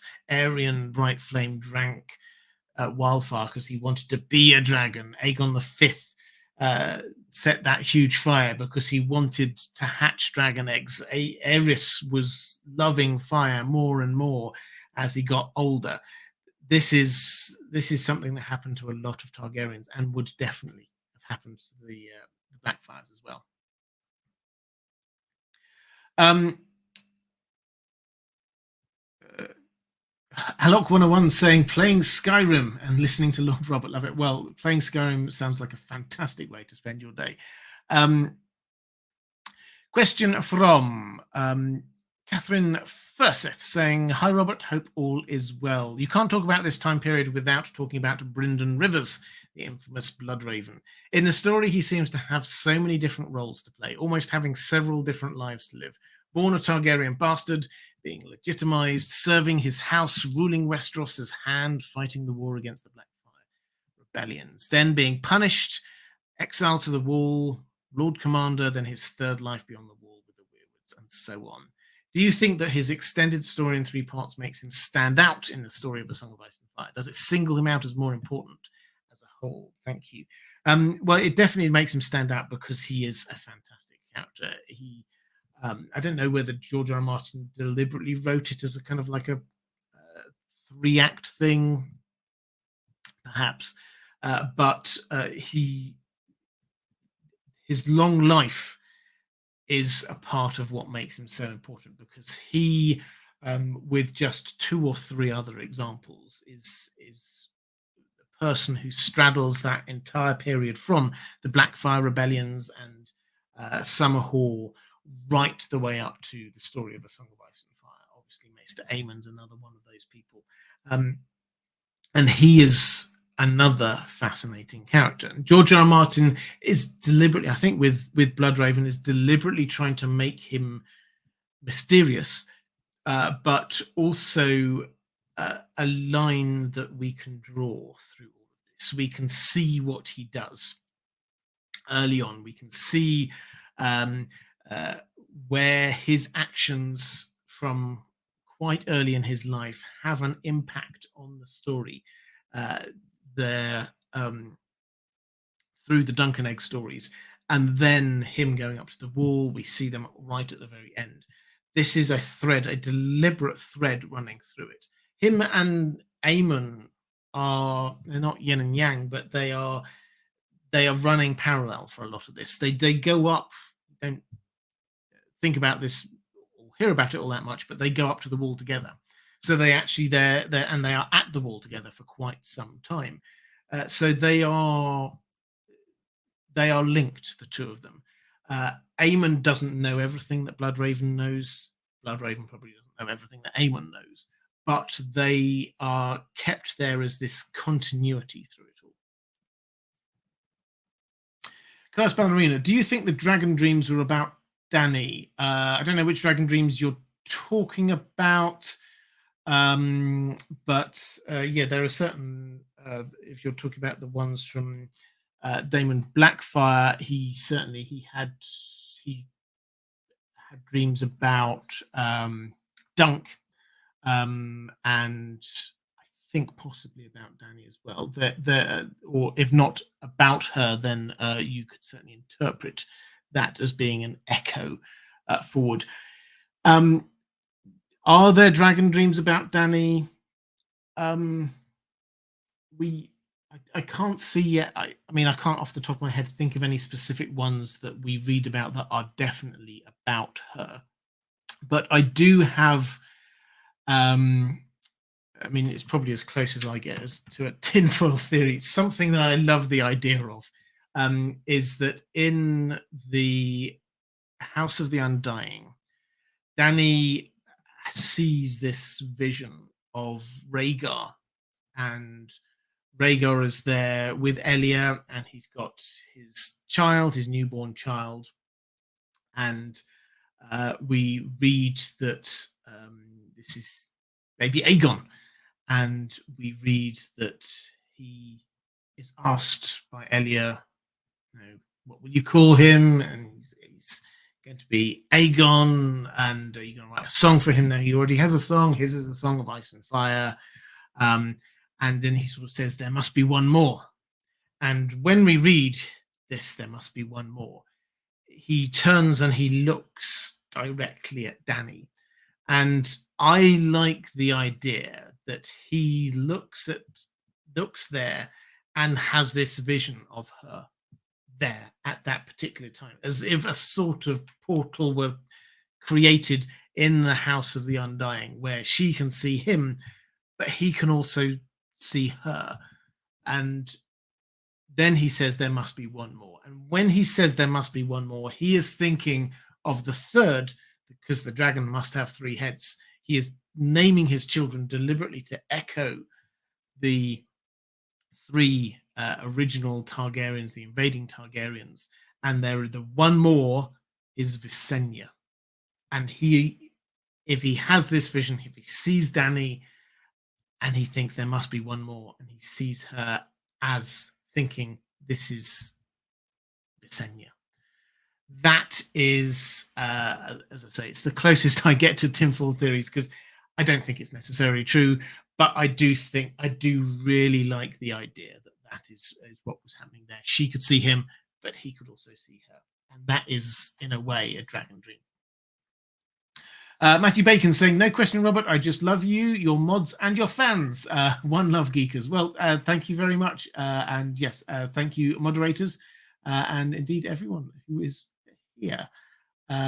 Cloaked Juan saying, got to head off to work, but ever since 200k / the return of the cowl / hood, I did that at 300k, I think. Good vibes have been spreading in the world. Domestic travel restrictions lifted. I can see my family again. Thanks for keeping me sane during lockdown. Well, you're very welcome. Maybe that's all it needed. It needed the return of the hood, and then the world would be better. It's like my other tinfoil theory that everything in the world was going okay until David Bowie died. It's all his fault. Okay. Alex Turley saying, am I right in saying the 5th rebellion was the first time all 7 kingdoms and Crown and Riverlands were united on the same side of a war? Good question. Firstly, were they all united on the same side? The 5th rebellion being the Ninepenny Kings. Yes, I'm not sure the exact role that. I mean, normally it's Dawn and the Iron Islands who were the stragglers in this, but beforehand, no, that was not the case. It may well indeed be the only time, because you get Robert's Rebellion, and the Greyjoy Rebellion, they were not on the same time. So yeah, this was a matter of bringing everyone. As I said, this was one of the big things, was this brought everyone together. Reflective Rambling, picking up a question for Jervis Germain. Thank you very much. Have you noticed that every time there's a King Aegon, there's either a succession crisis or a potential change to the royal bloodline?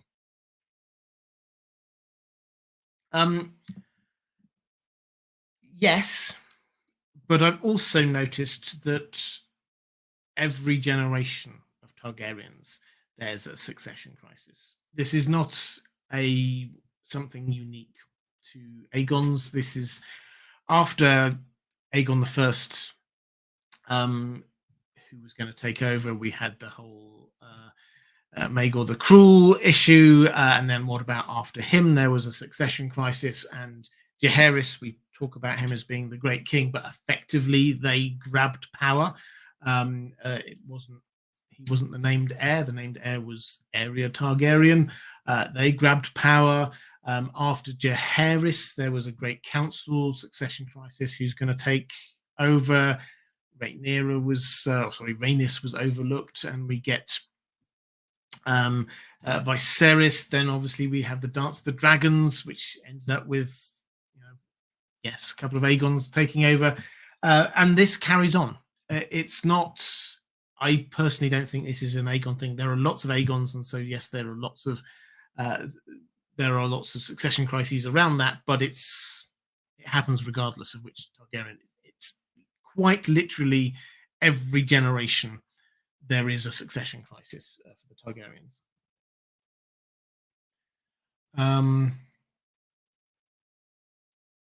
Carlos Ballerina is saying, this is following up from the question earlier, I think. The idea is that the dreams Targaryens have of hatching dragons post-death of the dragons aren't about the person having the dream bringing them back, but Daenerys bringing them back. So it's a good idea that the idea that dragons returning is this is just a they will return, and people interpret them as therefore I must make them return. The fact is, Summerhall is a mystery because probably Egg did on paper everything right. He created, he had intentionality, he had fire, he had blood, he had magic, he had sacrifices, he unintentional sacrifices, but there were sacrifices. There was king's blood involved. He died. His son, eldest son, died, who had been heir to the throne. Duncan Sir Duncan died, and he effectively is like a prince himself, thematically, because he died. So a prince died in his place. Baelor Breakspear died in his place. He spends a lot of time pondering why this should be the case, what role he has, why is his life worth that of a prince's. So effectively, we have got three bits of royal blood all dying at the same time. So he sort of on paper got it all right, but it wasn't the right time, perhaps someone sabotaged it, who knows. But in terms of are all of the dragon dreams about Dany? Depends on how you interpret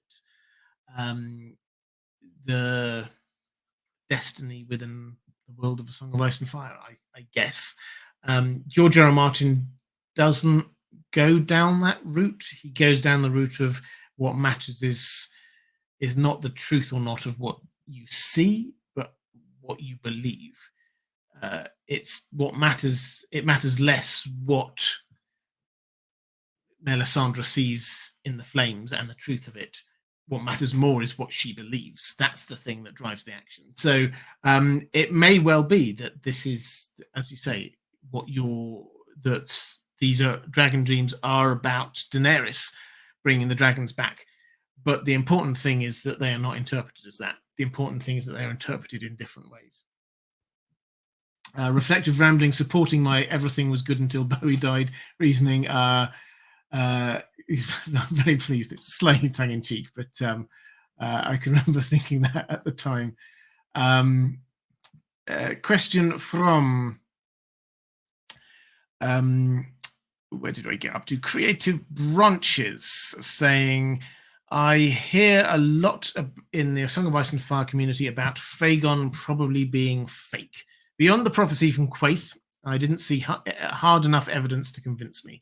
I don't see a reason to doubt that he's Rhaegar and Elya's Aegon, the one somehow saved from Tywin at the sack of King's Landing. Can you lay out the evidence of why he's probably a Blackfyre? Well, I did do a video on this. If you want all of the evidence, do go and check that one out. It's worth saying up front, you say there's no hard evidence to convince you. That's true.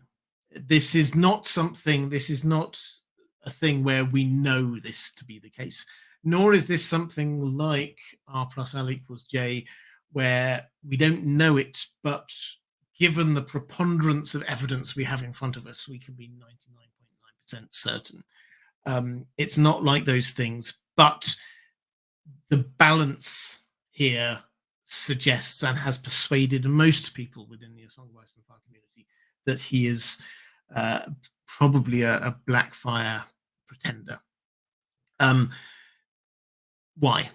Well, there are a couple of aspects. The first aspect is that it appears improbable that he is Aegon. So baby Aegon, we know that a child who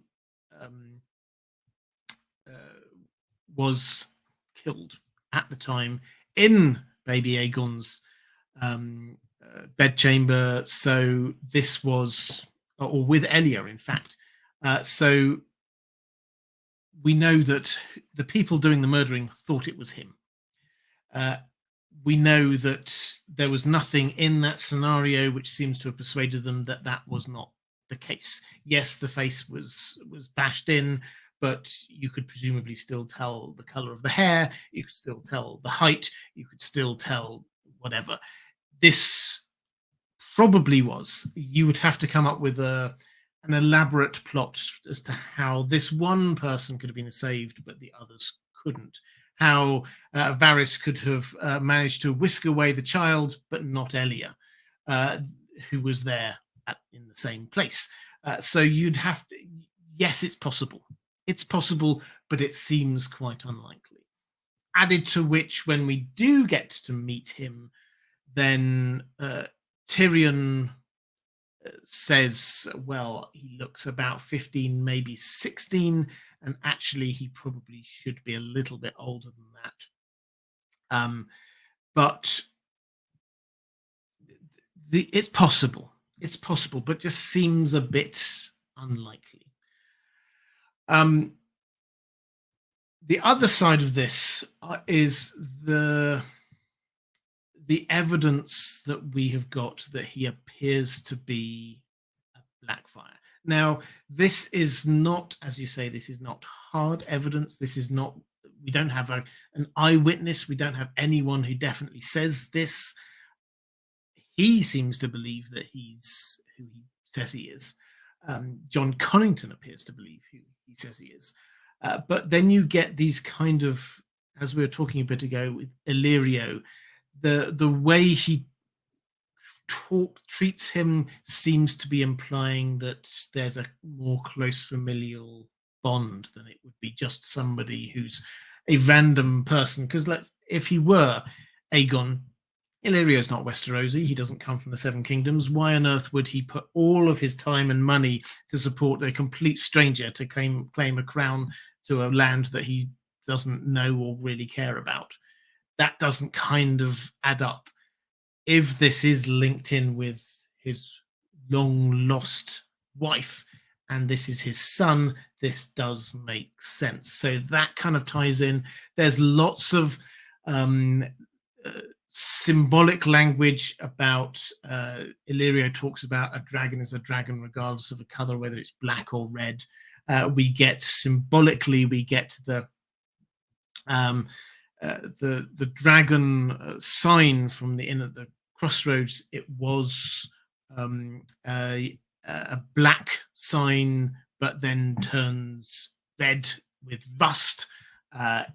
Sounds quite symbolic there. You've already mentioned also Dany talks about the mummer's dragon, and this being a cloth dragon, this being a lie. So what we get from the House of the Undying definitely seems to suggest that he has taken on their own.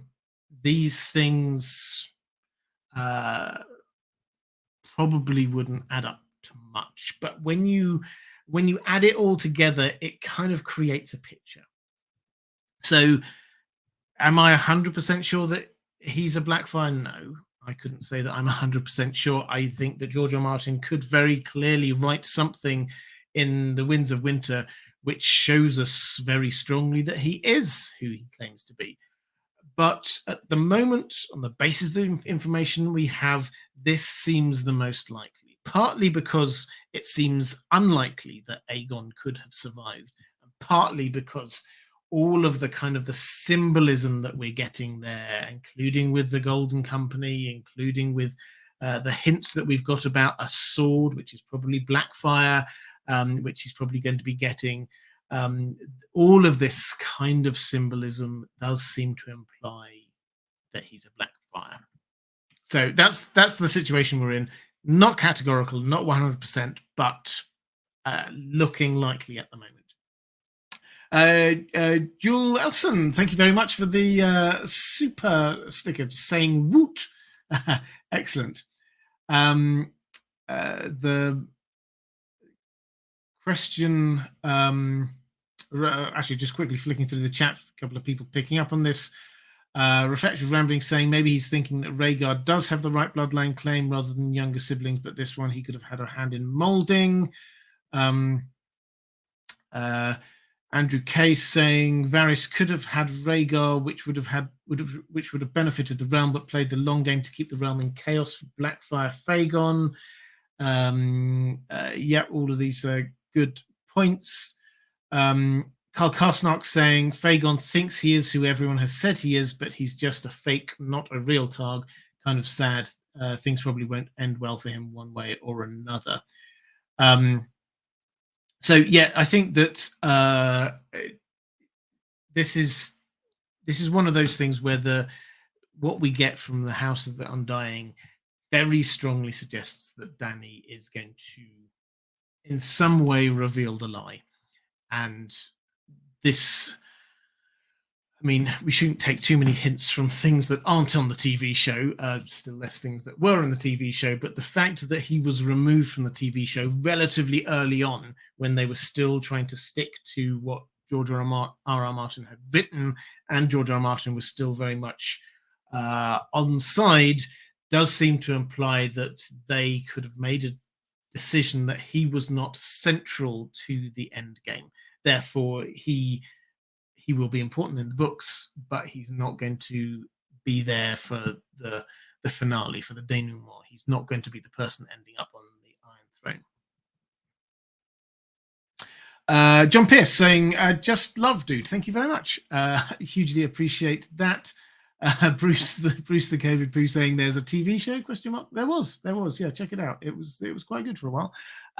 We've got a question from Lornduck20 saying, hello, Robert. I've got a few questions, but feel free to answer only what you have time for. Well, I'll quickly see how many of these I can get through. What do you think Bittersteel, this is Aegor Rivers, why do you think he did not support the Second Rebellion?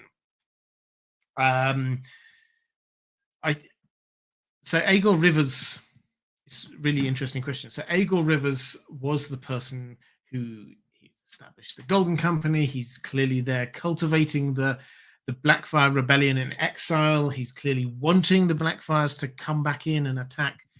But when we do get the second Blackfyre Rebellion, he's nowhere to be seen.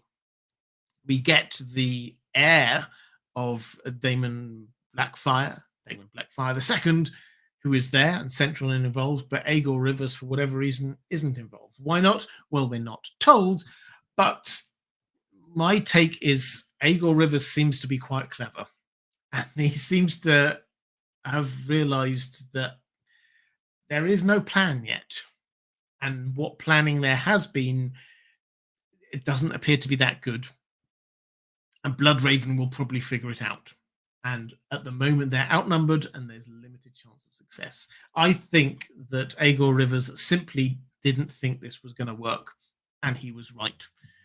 Because we see it, the second Blackfyre Rebellion is almost not worth the name Rebellion. It was a plot. It hadn't even got as far as being a rebellion. They just got people together in one place, and they were talking about what they were going to do. They'd not really even got to the point of revealing their person yet. They'd not revealed the main character. This was not a big successful rebellion with a huge chance of success. I think Aegor Rivers realized that. Was Malus the Monstrous really a Blackfyre? I mean, he might not have been, but I see no reason why he couldn't have been. If he took over the Golden Company, and he didn't need to pretend to be a Blackfyre if he didn't want to. We're told that it was his cousin, and there seems to have been no doubt that he killed. There seems to be no accusation on the other part that, hey, you're not my cousin. This seems to have been the case. So probably he was. Might not have been, but probably he was. There's no reason to think that he wasn't. Who were his parents and siblings? We're simply not told. Fireball was said to have been killed by a common archer, but I've heard some theories that Bloodraven may have had a hand in his death via magic. What are your thoughts? So Fireball is a great character. So he was the trying to think of what the word is, the teacher of all of the Targaryen children, the teacher in fighting and arms, master at arms. That's his job title. He was master at arms for all of Aegon IV's children, including his illegitimate children. And He was promised by Aegon the Fourth that when the next vacancy came up in the Kingsguard, he could have it. He could be a member of the Kingsguard. And as a result, to prepare himself for this, he set aside his wife, because you can't be married when you're in the Kingsguard, and he sort of forswore everything, and he got himself ready. Then Aegon the Fourth died, and when a vacancy did occur, Daeron II was king, and he went, actually, no, I'm not going to honor my father's promise. I'll give it to somebody else. Fireball, understandably, was not happy, and he switched his support from Daeron over to Daemon Blackfyre. And this was quite crucial in sort of shifting the balance of power away from this is just a few people grumbling to actually this is quite a few important people. And George R. R. Martin has said he's a fascinating character. He said that he's based him, at least in part, on Harry Hotspur, for those historical or even Shakespearean bent. Great character. And then he, just before the climactic Battle of the Redgrass Field, then he got shot, we're told, by a common archer. And that's it. Might he have been killed by Bloodraven or at Bloodraven's orders? Possibly, quite possibly. It's the sort of thing that the archers, Bloodraven's archers, his raven's teeth, as they were called, played a huge role in the battle that followed. Archery seems to be very much his style, keeping from a distance, doing things so that they can't get you, but you can get them. Also, this does kind of fit what he would have liked from a propaganda perspective, that this great character, he was just killed by a random peasant, just a random guy with a bow. Nothing special here. He wasn't all that after all. That is very much the kind of feel that I think that Bloodraven would wanted. Can we be sure? No. Maybe we'll find out when we get there in the Duncan Egg stories, but it makes sense, but we don't have the evidence for it.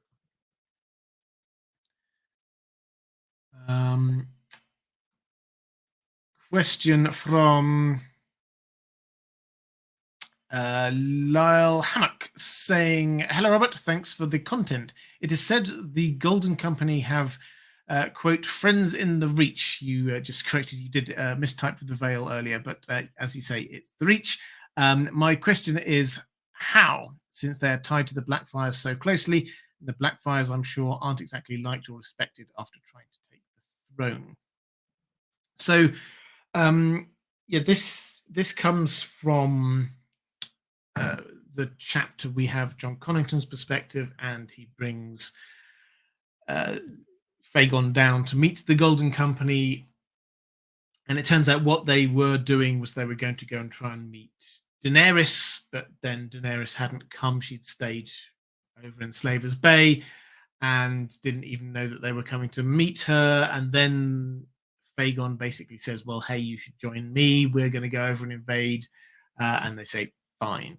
And it's not just us. We've got friends over in Westeros. We can get people on our side. And they're quite vague.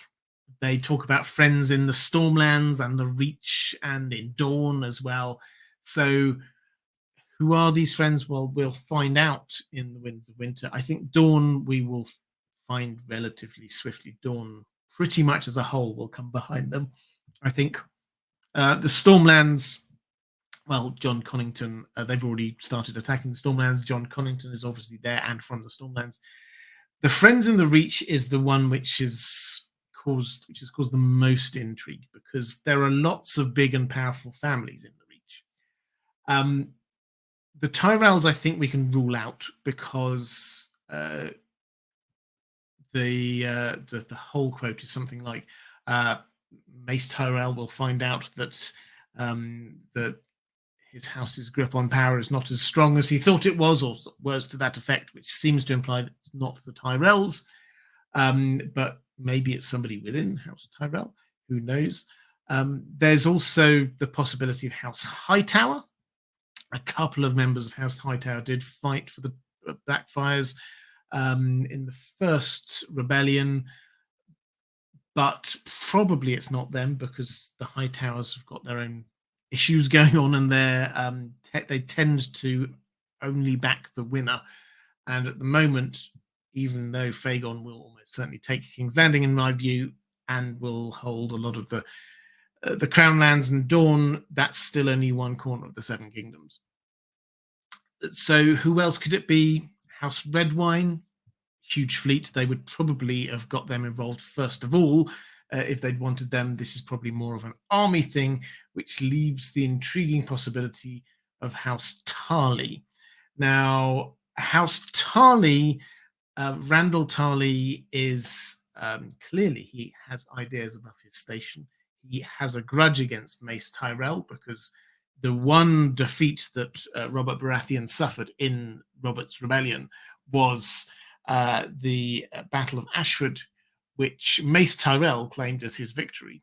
But Mace Tyrell wasn't even on the battlefield at the time. This was Randall Tarley with an advance guard who forced the Baratheon army, Robert Baratheon's army, to retreat. And then Mace Tyrell ordered Randall not to go charging after them. So could it be Randall? It kind of makes sense.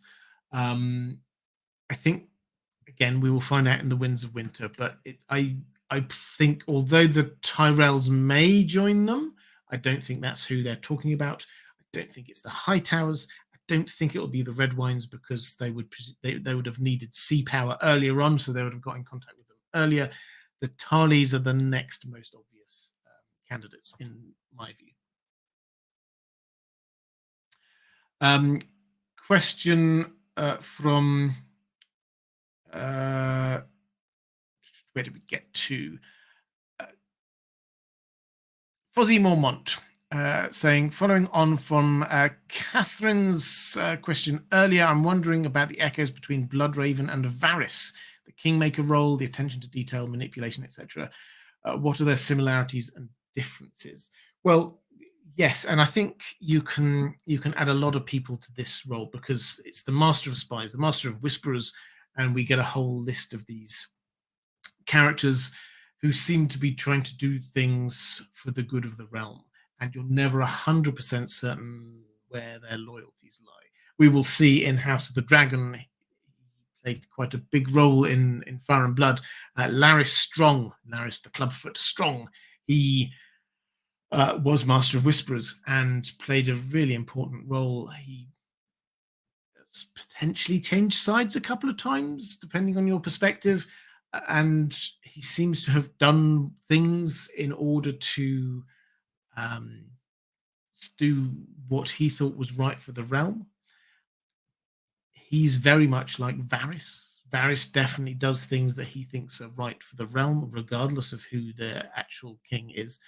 Bloodraven seems to have started out with a very clear line of trying to defend what he considers the right line of succession for the Targaryens. That seems to be where he started out, which is different to someone like Varys, who has been a lot more fluid in his loyalties.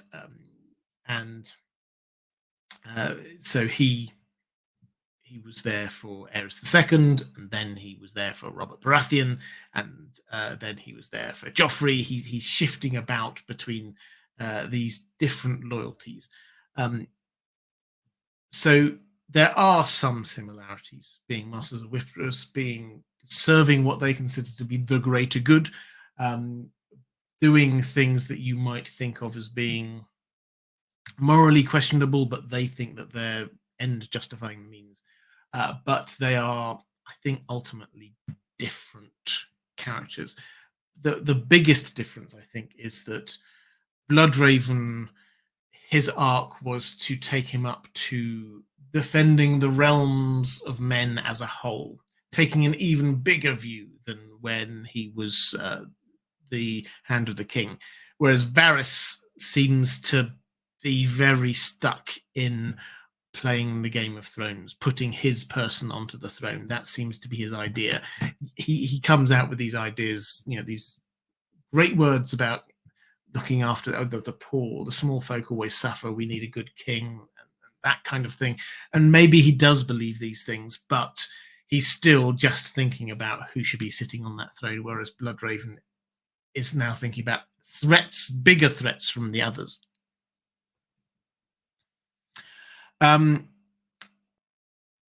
Mara Lee, I wrapped up a lot of your questions actually in my introduction, so hopefully that's okay. But you did ask one that I thought I'd specifically draw out because it's an interesting question. What happened to Blackfyre, the sword, at the end of the rebellions?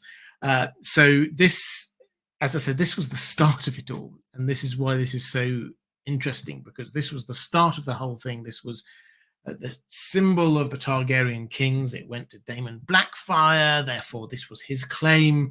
And then this got carried. Aegor Rivers held onto it for the Blackfyre pretenders, and then it disappeared.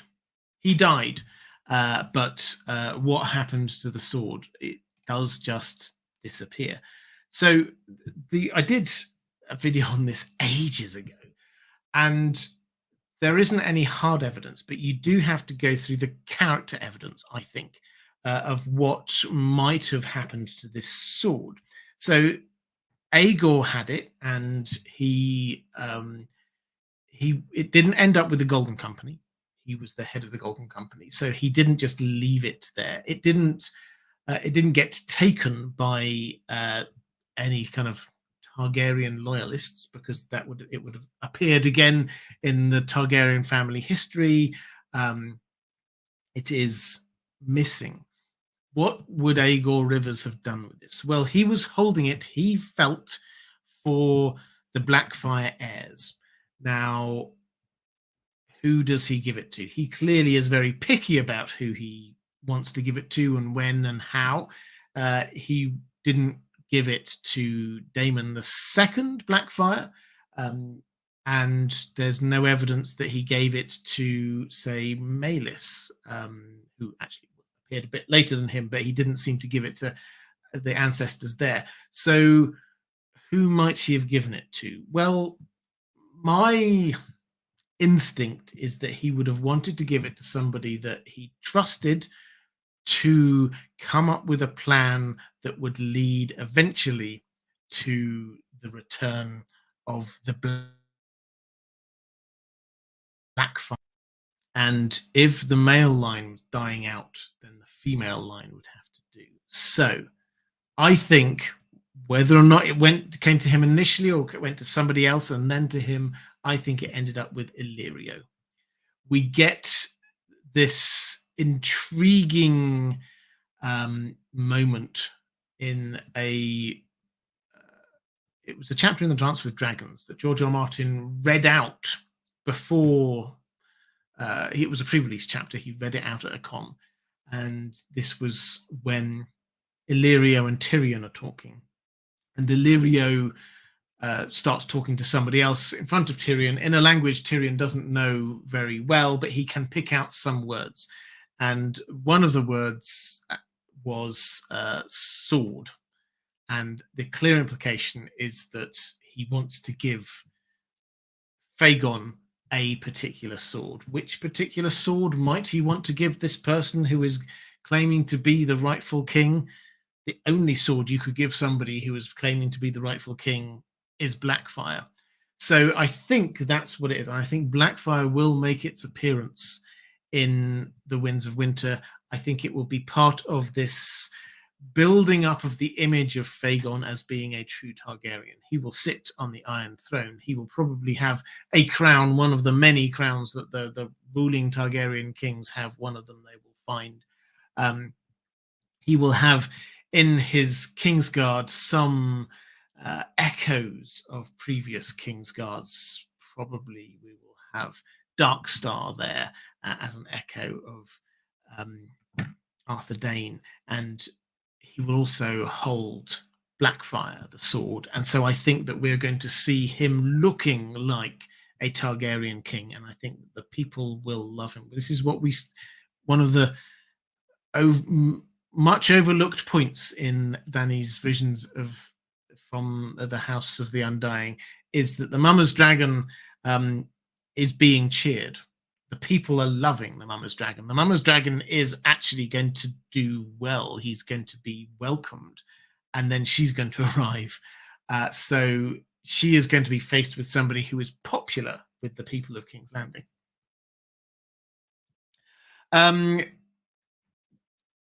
We are at I have one more question from my patrons. So now is a good time. Perfume Menacey saying, "Bet it's in a lake." That would be good. I like it. So I've got one more question from my patrons. So now is a good time for you to drop any more questions into the chat.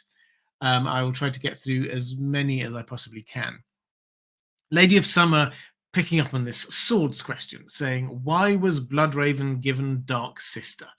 Bloodraven's magic is connected to the Weirwoods and the blood of Old Valyria. Does Shira Seastar's sorcery come from anything other than her Valyrian blood?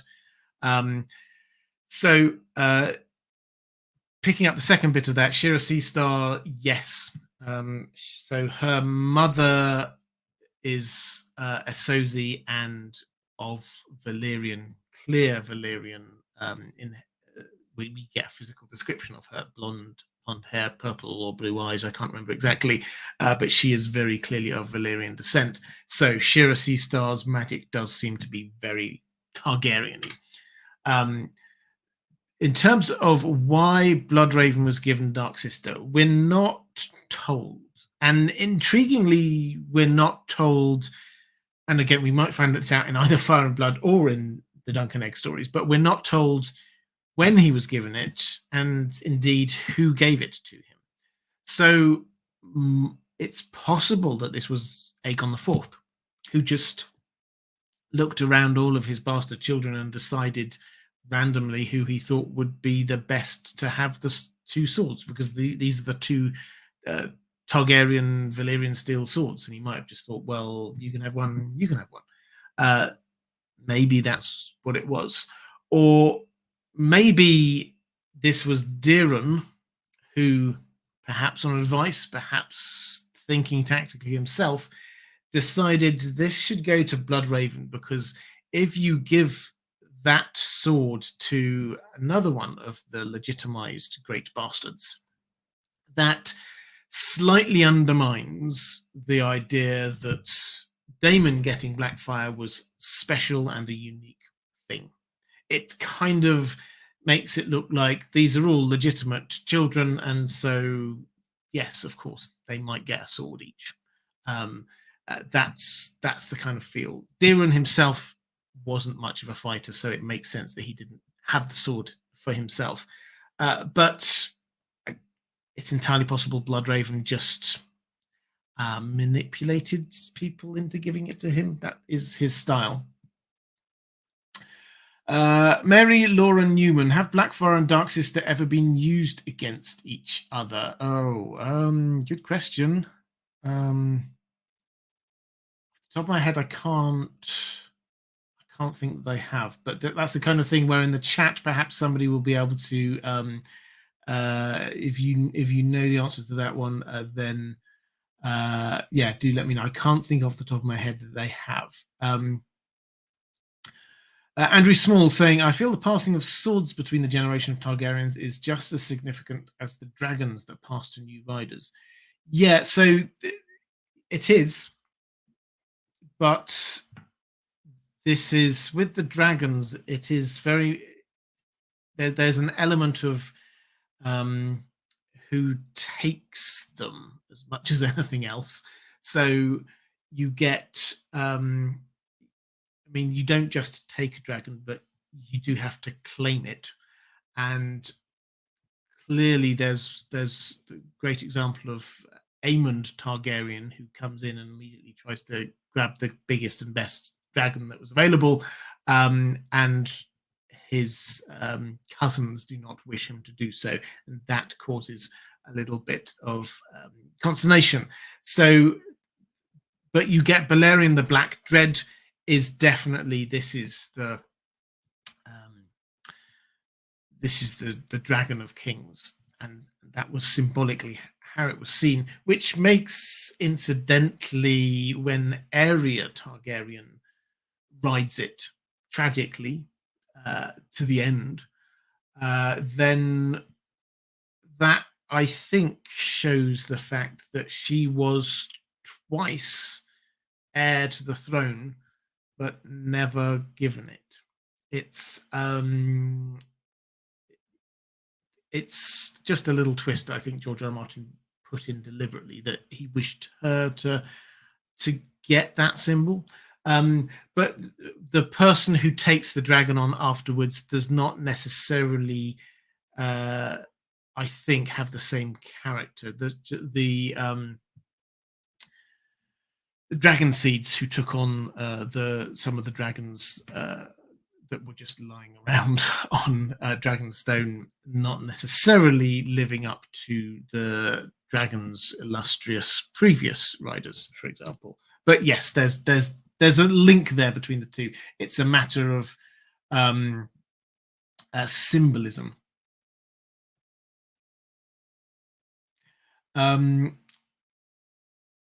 Reflective Rambling saying, with Halloween around the corner, there are plenty of spooky stories on the well-told tale. Cough, Dracula's guest. Cough. Yeah, if you are a fan, thank you very much, Reflective Rambling. If you're a fan of classic science fiction and fantasy, I have a second channel. This is my audio audio narration channel. It's also a podcast. So and the podcast at the moment is a bit ahead of the YouTube channel. I'm playing catch up a little bit on that at the moment, but yes, I came out with, what did I have? I've been trying to do The Pit and the Pendulum, I think, as a spooky story. And also, you talk there about Dracula's Guest, which is what I am going to record for next week on the podcast, is something I'm really excited about, which is The Vampire, Vampyre, by John Polidori, which, if you do not know this, is a fantastic story, but it also, the story of how it came about is also fantastic, because you will know, I am sure, of the greatest ghost story competition in history, the one where Byron and Shelley and all their friends stuck in a house in Switzerland while it's raining outside, bored, and so challenge each other to come up with ghost stories to scare each other. And the winner is Mary Shelley, who created Frankenstein. The other great story which came out from this was The Vampire by John Polidori. It's the first modern vampire story, where all of the modern vampire stories really came from after that. So that I'm going to record it probably tomorrow, and then hopefully get it out next Wednesday. But anyway, The Well Told Tale. If you love stories, they're always going to be completely free. It's a passion of mine just to share great stories with people. So if you're interested in that, do go and check it out, either the podcast or the YouTube channel.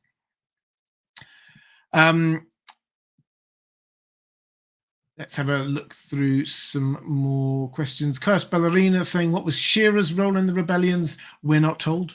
We're not told. It all goes very quiet on her, to be honest. We know she was the paramour of Bloodraven, but she would never consent to marry him or anything like that. We know that she had magical powers, and then it just goes a bit quiet. This is where the world of Ice and Fire is deliberately vague. We do not know. We have hints that her mother apparently was much older than she looked, so maybe she also knew the knowledge of how to keep herself looking young. Maybe she went off to Essos. There are lots of theories about who she might be. Personally, I think it's a notch down from tinfoil. My best guess theory is that she is Quaithe. But in terms of the actual rebellions, we're not told that she played a huge role at all. Andrew Kay saying, in Egg's case, if his reign had not been plagued by so many problems and his reforms had not been met by so much opposition, perhaps he would not have cared as much to bring back dragons. It's possible. We don't know. It seems from what's written, it seems that this was just a fascination and a passion which overtook him over time. This desire to get more dragons. It does seem to be something on a very pragmatic approach, something that the Targaryens increasingly in the second half of their reign in Westeros, that they increasingly started to realize it's a lot easier to get people to do what you want when you've got dragons. Um, when you don't have dragons, you can't just make people do what you want. So I think a lot of the Targaryens were wanting to get dragons back, and that, I suspect, was one of the drivers for Egg. But there is no doubt in my mind this was definitely a sort of a dragon fascination. Kaius Ballerina saying, Shira, Mel, Dana the Defiant, and Jane Westerling are, to my knowledge, the only characters described with a heart-shaped face. Is this characteristic of some sort of hint at being magical? I don't know. I have to admit, I'd not come across that link before. I think to briefly digress back to my previous reflections on Quaithe, the interesting thing, of course, that we do not know what her face looks like because she's got it behind the lacquered mask. Therefore, we don't get any kind of telltales there of it, who it is. But the idea that Shira, Melisandre, Dana the Defiant, and Jane Westling magical. Well, Jane Westling isn't magical, certainly in the way that the rest of them are. But that's a good idea. I'll have to think about that. If I come up with any more thoughts about that between now and next week, then I will add that in my sort of PS at the top of the live stream. Mattia Dominique saying, if dragons could speak, they'd keep insulting people. After all, they are really good at roasting. Bad joke, you say. I like that one, actually. You got a smile from me. Question, and let's just see if we've got any more. Tyler Neyman saying, what was Illyrio's plan for Viserys if he was also plotting to put Fagon on the throne? What was the plan if Dany didn't give him that pretty gold crown? Okay, so at some point I will. Every time we come up with this, I say I really must do a video on this, because this is a question people do quite get uncertain about, is what actually is the plan. And the fact is, and we get this, it's actually quite amusing when the Golden Company are there and they say, he changes his mind all the time. So we shouldn't. This is actually good writing on George R.R. Martin's part, showing that this isn't just that he's changed his mind about what should happen here, but this is Illyrio and Varys, we can charitably say, being flexible with their plans. The idea was, it would appear, we've not heard either of them explicitly spell it out like that, but the idea was, it would appear that Viserys would bring across the Dothraki hordes and win the throne. But Viserys, they knew what he was like. By that time, everybody knew what he was like. He wasn't going to keep the throne. He was going to be very easily toppled. At some point, he was not going to make any friends at all. And then they could bring in, we've got another Targaryen here. They thought Dany, they could marry Dany to Fagon, and then they would take over. That seems to have been their plan. And they've kind of tweaked it as they went along. Viserys died. So then they thought, okay, well, what about, we'll bring up Fagon, we'll bring him into the game, but then what about Dany? Okay, well, why don't we try and marry them first? We'll get them to meet up and marry, and then they invade. And then Fagon's like, well, actually, she's taking her time. I'm going to invade, and then she can come and find me, and then we'll get married.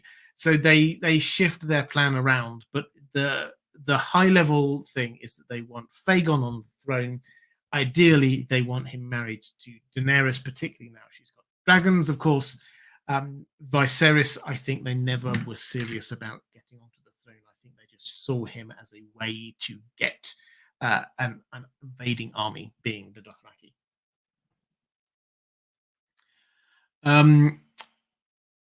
Okay, I think with that, any thoughts for next week? Says Reflective Rambling. Let's do quick thought about next week. I think probably we can squeeze one more bit of Targaryen history out here while we're working our way through. I think I'll do one on Robert's Rebellion next week. It's for those who've been with this channel for a while. I did a very long video series breaking down Robert's Rebellion. It's one of my favorite parts of the history. So yeah, I'll really enjoy working my way through that again. And then I don't know, happy for any thoughts about what to do after that. I'll probably ask my patrons, to be honest. This is one of the things I do. Patrons, I haven't thanked you yet. Thank you very much, patrons. This is part of my way of thanking you, is to give you priority on questions, and also to give you the chance to shape what I cover in live streams and videos. So I will probably go to my patrons asking what to do after that. Perhaps, I don't know. I'll leave it to them to decide. Also, I will be coming up. I'm doing about once a month. I'm doing Lord of the Rings videos, going through history there as well. That's what people have been asking for, is just a breakdown of the history of Middle Earth, how we've got to the Third Age. Where does the TV show fit into all of this? This next one will be about the Second Age, which is what we've been told the TV show will be about. I will have another special guest on for that. What I'm trying to do is to introduce you. There's a whole world of wonderful and exciting YouTube content creators in Tolkien. So I'm trying to introduce you to them one at a time, so you get to see who else is out there. I'm a big fan of trying to create a community of people doing this. It isn't just me. There are many fantastic brains and people with great abilities to present information. So that will be probably in a couple of weeks' time, and then we'll see what my patrons say for after that. What else do I need to say before I go? Well, merch, I should probably say again. There will be a link appearing somewhere at some point, either down there if you're coming later, or if you're watching live, somewhere in the chat. At the moment, there is a free shipping, which is excellent. And that's, what else do I? Somewhere here, if you're watching back a bit later, will be a link to other live streams. Somewhere here, if you're watching back a little bit later, the link to my Patreon. That's the best way to support this channel. If you would like to support this channel, that is the way to do it. Okay, everyone, take care, and I shall see you again next time. Bye now.